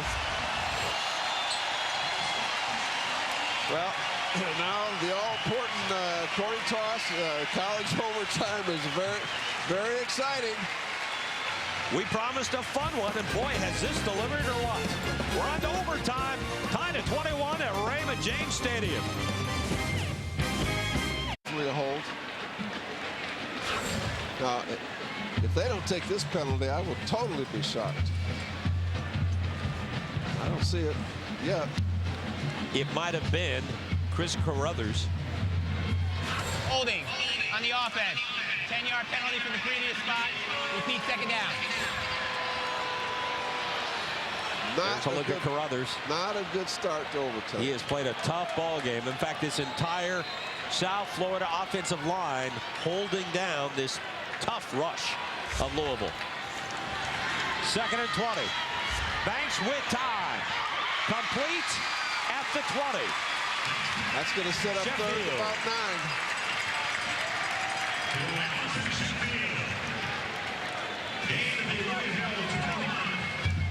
Now, Al,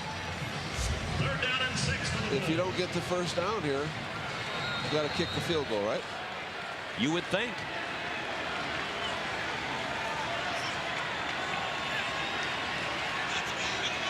Third down and 6, ball on the 21-yard line. They have to get over the 15-yard line to keep this drive alive. Banks again under pressure. Banks flips it out. Clayton Crosby, first down, South Florida. Clayton Crosby scored the game-tying touchdown. I think that Ronnie Banks has matured tremendously in this game. Here's a tough throw going to your left. Makes a great throw. I think he's matured tremendously during this game. How about surviving 2 big penalties in overtime to get a first down? First and goal at the 10. Crosby again. Crosby pulled down at the 5-yard line. And it is McCune with the touchdown-saving tackle. And I'll tell you what, that again was a good call. I like the call because, again, you've got to slow down that rush. They certainly did it. They're coming up the field. You have to run the draw at them. 2nd and goal from the 6. The Bulls cannot get a first down. Whitaker's at the bottom of the screen. Banks, quarterback draw. Banks still going. Banks at the 2. All right, do you bring the option back? That's exactly what I was just thinking. I would not be shocked. Here they're calling the personnel group in there. Here go the 2 tight ends in the game. Banks off the field, and here comes Brian Fisher. Here we go. And here's your option. Whitaker is ensuring the play. Here's the option. Fisher, touchdown, South Florida. Louisville was totally lined up wrong. Could not get lined up.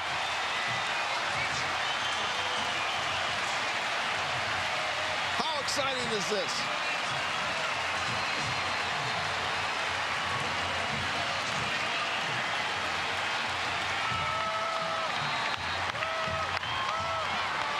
Very, very big extra point here.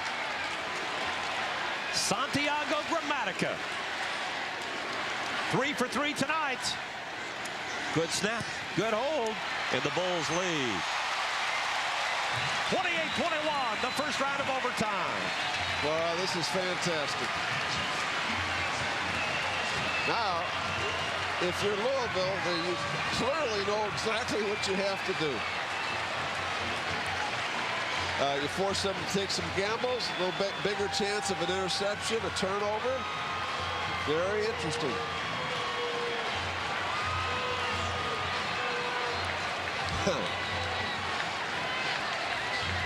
Louisville came in 4-0, number 26 in in the country, and with impressive wins at Kentucky, over Syracuse. Now the Bulls have their defense, who came up big throughout this game, and now they're going towards that USF band with all kinds of noise in Raymond James Stadium. You bet it is rocking now. First down from the 25, quick drop. LaForce looking for Russell. Russell out of bounds. Out of bounds. He made caught an incredible catch. He really did, but he was clearly out of bounds. J.R. Russell from right up Dale Mabry and Gaither High School. Well, they went for it right off the bat. They had to press man-to-man coverage, ran a simple fade, just threw it a little, pushed off. That's a push-off right there. That could have easily been called offense. I mean, that was a push-off. They have spread things around. Second down from the 25. Louisville must score a touchdown. Again, looking that's for great Russell. defense.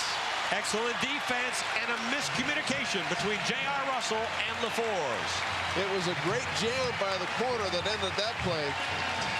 Great jam. He knocked him right out of his socks. All right, it's very simple for Louisville. They have to score a touchdown. That's right. Third down and 10 from the 25. And listen to this crowd at Raymond James. And give South Florida, they're not playing back here now. I'll tell you, they've been very, very aggressive on every single play so far.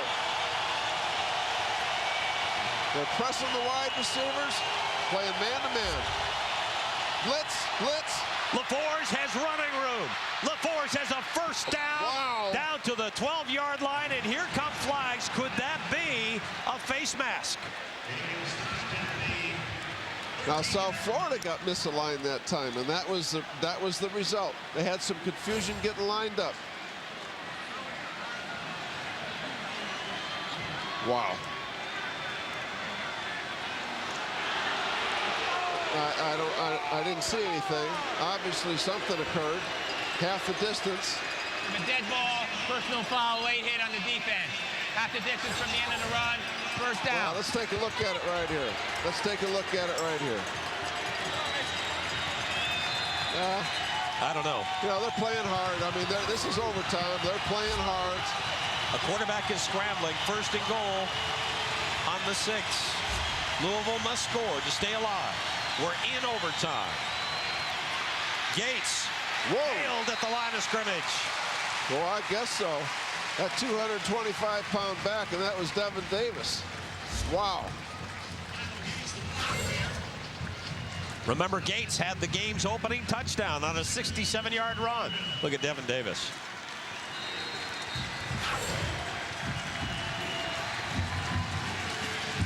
Now, are we going to have another trick play from Louisville down here? Keep an eye on the tight ends.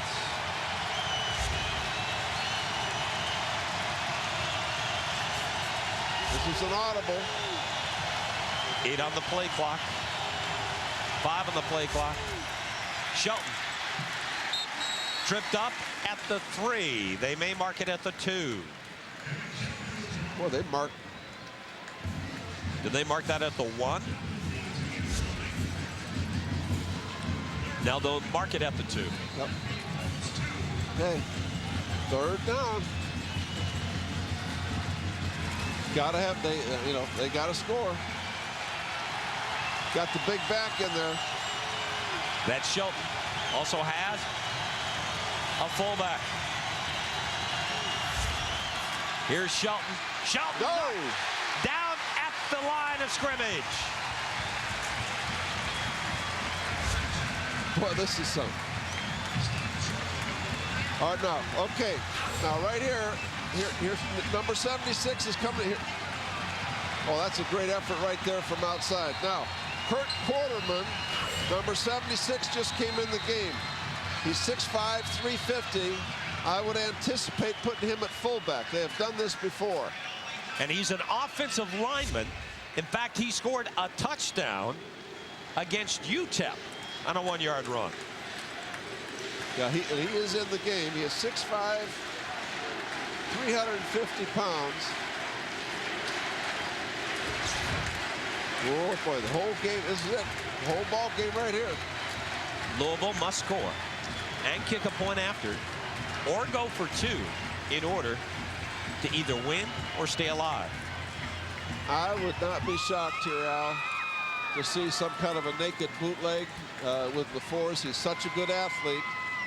He can run. I mean, it's the perfect place for that type of call. Now, you know, that takes some guts to make that call, but I would not be surprised. 4th down. 1 yard separating South Florida from its biggest win ever. Its home debut in Conference USA. Now let's make sure you have the right personnel on there on defense. Yep, they're going to pack it up in the middle. You're going to have Quarterman in the game as a fullback, I think. Bobby Petrino looking on rather anxiously. Here it is. Again, Quarterman is in the backfield. He's number 76. Play action, and here is the bootleg. LaForce, touchdown, Louisville. Right, when you have an athletic quarterback like he is, you're certainly not afraid to take a little bit of a shot there. And they had it pretty well defense, really. They had the coverage was very good. LaForce just had too much speed for him to get into the end zone. Now remember, hey, they still got to make an extra point here. And the Buccaneers can tell you that is not as easy as it looks. I wonder if they could hire Chris Jenkins to come in here for this one play. Nate Smith for the tie. And moving on in overtime. It's on to round 2.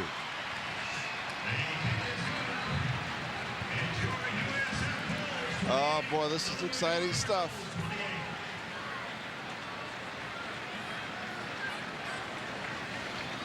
Okay, now Louisville will have the football on the offensive side. We're in overtime. Tied at 28. South Florida will get the football when we come back.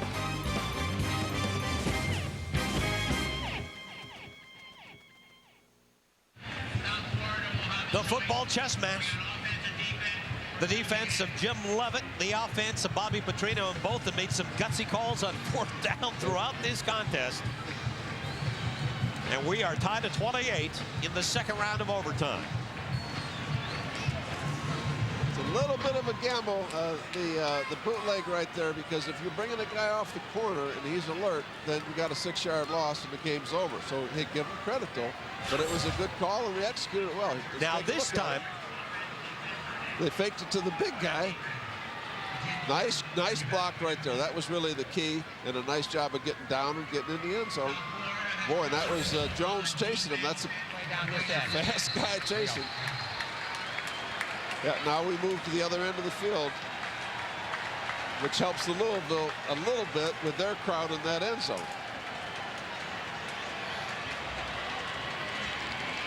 now Louisville will have the football the first time around. That's correct. And that puts a gun then to the head a little bit of South Florida, because you know, again, you know, you have to get something done offensively. Now the key thing here in overtime, if you're Louisville, or what period when you're on offense, you turn the ball over, the game's over, because now you simply bring the other offense out, get 10 yards, hopefully, and kick a field goal, or just come on the field and kick a field goal, depending on how much confidence you have in your kicker.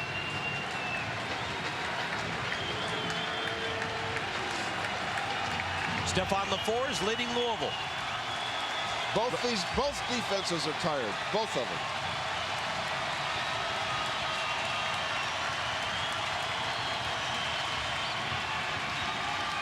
Watch the throwback. What? That is Glenn. Glenn knocked out at the 15. Boy, LaForce is a cool customer. That was the same throwback play we'd seen before. South Florida had it covered very, very well, and he simply dumped it out on the flat. He is a cool customer. Take a look at it right here.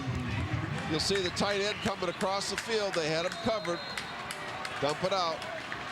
You see it looking at a tired South Florida defense right there. That was obvious on that play. Gain of 9 yards on the play. 2nd down 1.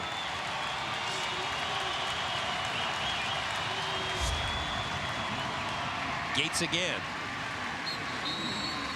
To the line of, to the 15-yard line. Boy, J.R. Reed was right up Johnny on the spot.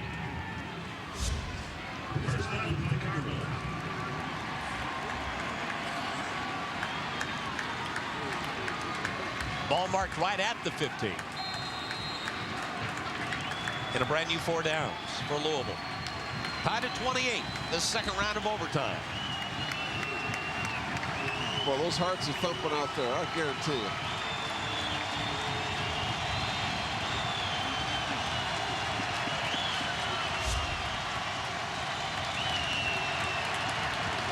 Russell in motion. The look-in pass. Intercepted, and the South Florida Bulls, if Devin Davis can hold on, pulled down at the 22. And Davis on the pick, and it is LaFleur with the touchdown-saving tackle. Okay, here we go. Just what we talked about. They got the turnover now. How much confidence do you have in your kicker? Making a pressure kick. Devin Davis, I think, is just out of gas. Threw the slant, and he was right there waiting for it. Threw the slant one too many times.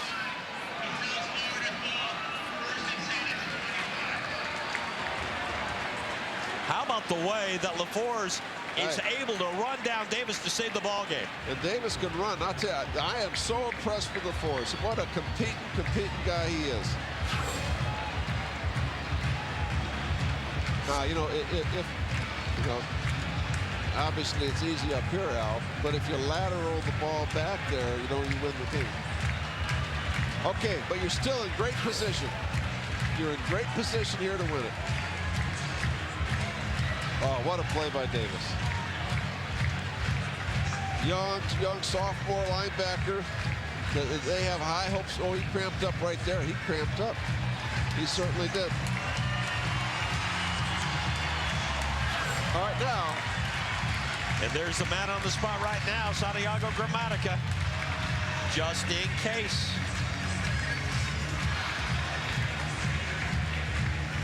It is a very hot, steamy night in Tampa, Florida.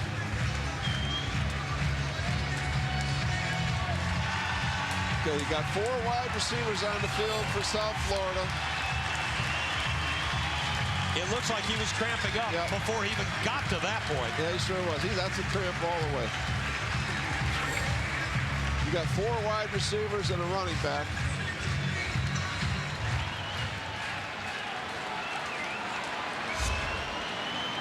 Santiago has Martin here to cheer him on. The Bulls don't want to turn it over here. Clayton Crosley trying to put it right in the middle of the field. Over the years, the South Florida Bulls went up to Pittsburgh and won a huge game over a team that went on to play in a bowl game. The South Florida Bulls also got a huge win last season over Southern Miss. Southern Miss, a team that really didn't want South Florida in Conference USA. But I think this victory over Louisville, if they can pull it off, would have to be the biggest in Bulls history. You got Fisher at quarterback. Look for quarterback draw. I don't think they're going to let him throw it.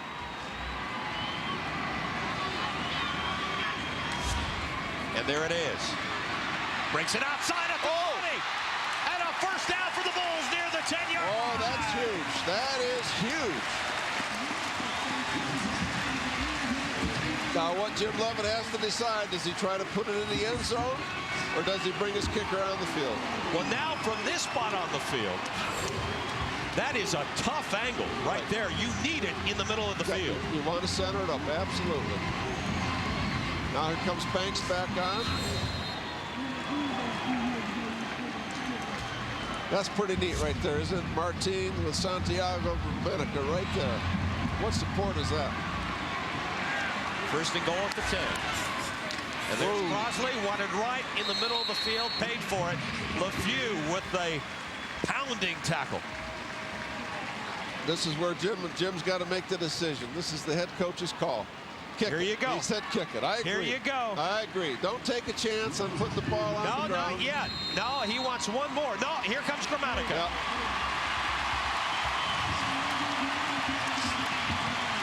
Good snap. Good hold. Just relax. Just relax. Slow it down. Right in the middle of the field. This would be a 25, 26-yard field goal. And they've got 2 leapers, and now they're going to try to ice him.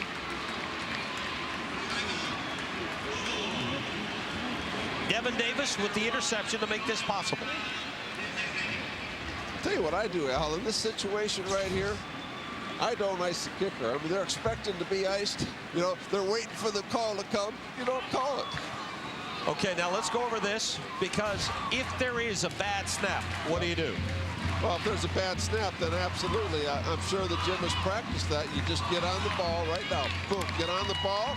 You got another down. You got plenty of time. You can have 2 bad snaps, for that matter. But, you know, obviously you don't want to get yourself backed up. I mean, that ball is almost dead centered on the field.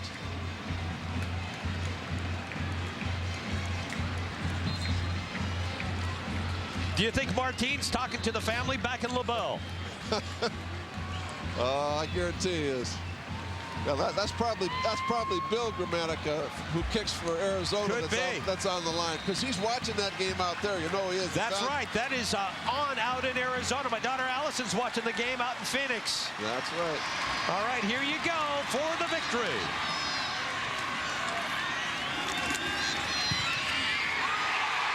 South Florida! Unbelievable. What a win. And the winning streak is alive. Even Martin Gramatica is on the field. Wow. And here they come out of the stands. Oh, boy. That's the 26th rated team in the country that just went down tonight. Martin very proud of his little brother. Wow. You got to be kidding. What a great win for Jim Leavitt. Al, I'm going to be very, very totally honest with you. I really did not think they could get this team tonight. But boy, did they play. And what a great job of coaching. What a great job of coaching by that guy. Unbelievable what he has done with this program. In the second overtime, Santiago Gramatica with the 26-yard field goal. But remember, it was all set up by the interception by one Mr. Devin Davis. And I would think he's in the middle of that celebration despite the cramp. Well, this certainly puts USF in great position now. I mean, it's early in the season, but they got a leg up on going to a pretty good bowl now, if they can just keep it going. And TCU coming in, right. It'll be a very short week for South Florida, but they won't care tonight. It may be a very short night for South Florida. Santiago Gramatica for the victory. Well, Jim Leavitt, after a game like this now, Jim is going to have a heck of a time getting their attention this week to prepare for this next. Look at Martine. How neat is that? How neat is that? Don't get hurt. Don't get hurt. Oh, can you imagine John Gruden watching this? Oh, that is so cool. And the students on the field. I love it. Yes, sir. The biggest win in South Florida history. They win their home Conference USA debut to go to 3-1 on the season. 2-0 in Conference USA. Jim Leavitt, he has to be spent. At least he's not bleeding anymore. And look at the crowd. Still on the field. Celebrating, again, what has to be the biggest win in USF history. Absolutely amazing. Absolutely amazing. Well, Jim Leavitt, what a job. What a job you have done. Fantastic. Fantastic. These are two great young coaches, I'll tell you that. Gramatica on the phone. Do you think it is his brother, Bill? I'll guarantee it is. No question about that. Bill, of course, a former USF kicker. Boy, and you know, the best thing, all the players that have played at USF and have contributed to this winning streak at home, they got to just be thrilled with the effort of this football team tonight in the fourth quarter to come back, win the game, and tie the game, and then win it in overtime. Now, what you're seeing, that is the middle of the field. There's a huge crowd of USF fans still on the fields. Look at that, celebrating this victory. That is so neat. And I'll tell you, TCU, I'll guarantee you, they'll have 40,000 here now for TCU. That'll be a Friday night game. And again, it'll be a very quick week for USF.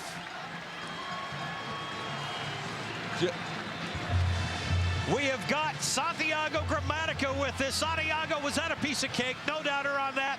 Oh man, I can't believe it. I'm so happy. I just want to say, first I want to say hi to my dad. I know he's watching right now. And Martine was here and Bill. I called him on the phone and my mom. It was great. And the line was incredible. I had all day. I mean, they blocked tremendously. The team played. I mean, we have so much heart. Santiago, this is Doug Graber. Coach, how are you? I'm good. How neat was that to have your brother right there with you? Oh, it was incredible. It was incredible. Just, relaxing, having somebody like him right there by my side. It was incredible. We're looking at the kick right now on the replay, and there was no question about it. You hit it solid. Oh, thank you. Santiago, what does this victory mean to this program? Oh, it's incredible. It's tremendous. They were undefeated. We had a home game winning streak in Conference USA, so it's great. I don't want to tell you this, but you got TCU coming up in a very short week. You going to be ready for TCU now? Yeah, we get to celebrate today, and then tomorrow we start thinking about TCU. Santiago Gramatica, thanks for joining us. Congratulations on the victory. Thank you very much. Congratulations, Coach, with this bowl. Thank you. I didn't get to see you after that, but... Okay, thank you, Santiago. All right, thank you, guys. Bye-bye. Martine Gramatica saying, can you hear me now? Oh, boy, what a night here in Tampa. What a night for the Gramatica family, for Jim Leavitt, for his staff that's worked so hard, for all the players that have built this program in just 7 short years. Incredible, Al. South Florida with the victory, 31-28. The winning streak goes on, 21 games. And the South Florida Bulls go to 3-1 on the season, 2-0 in Conference USA. We'll be back with more right after this.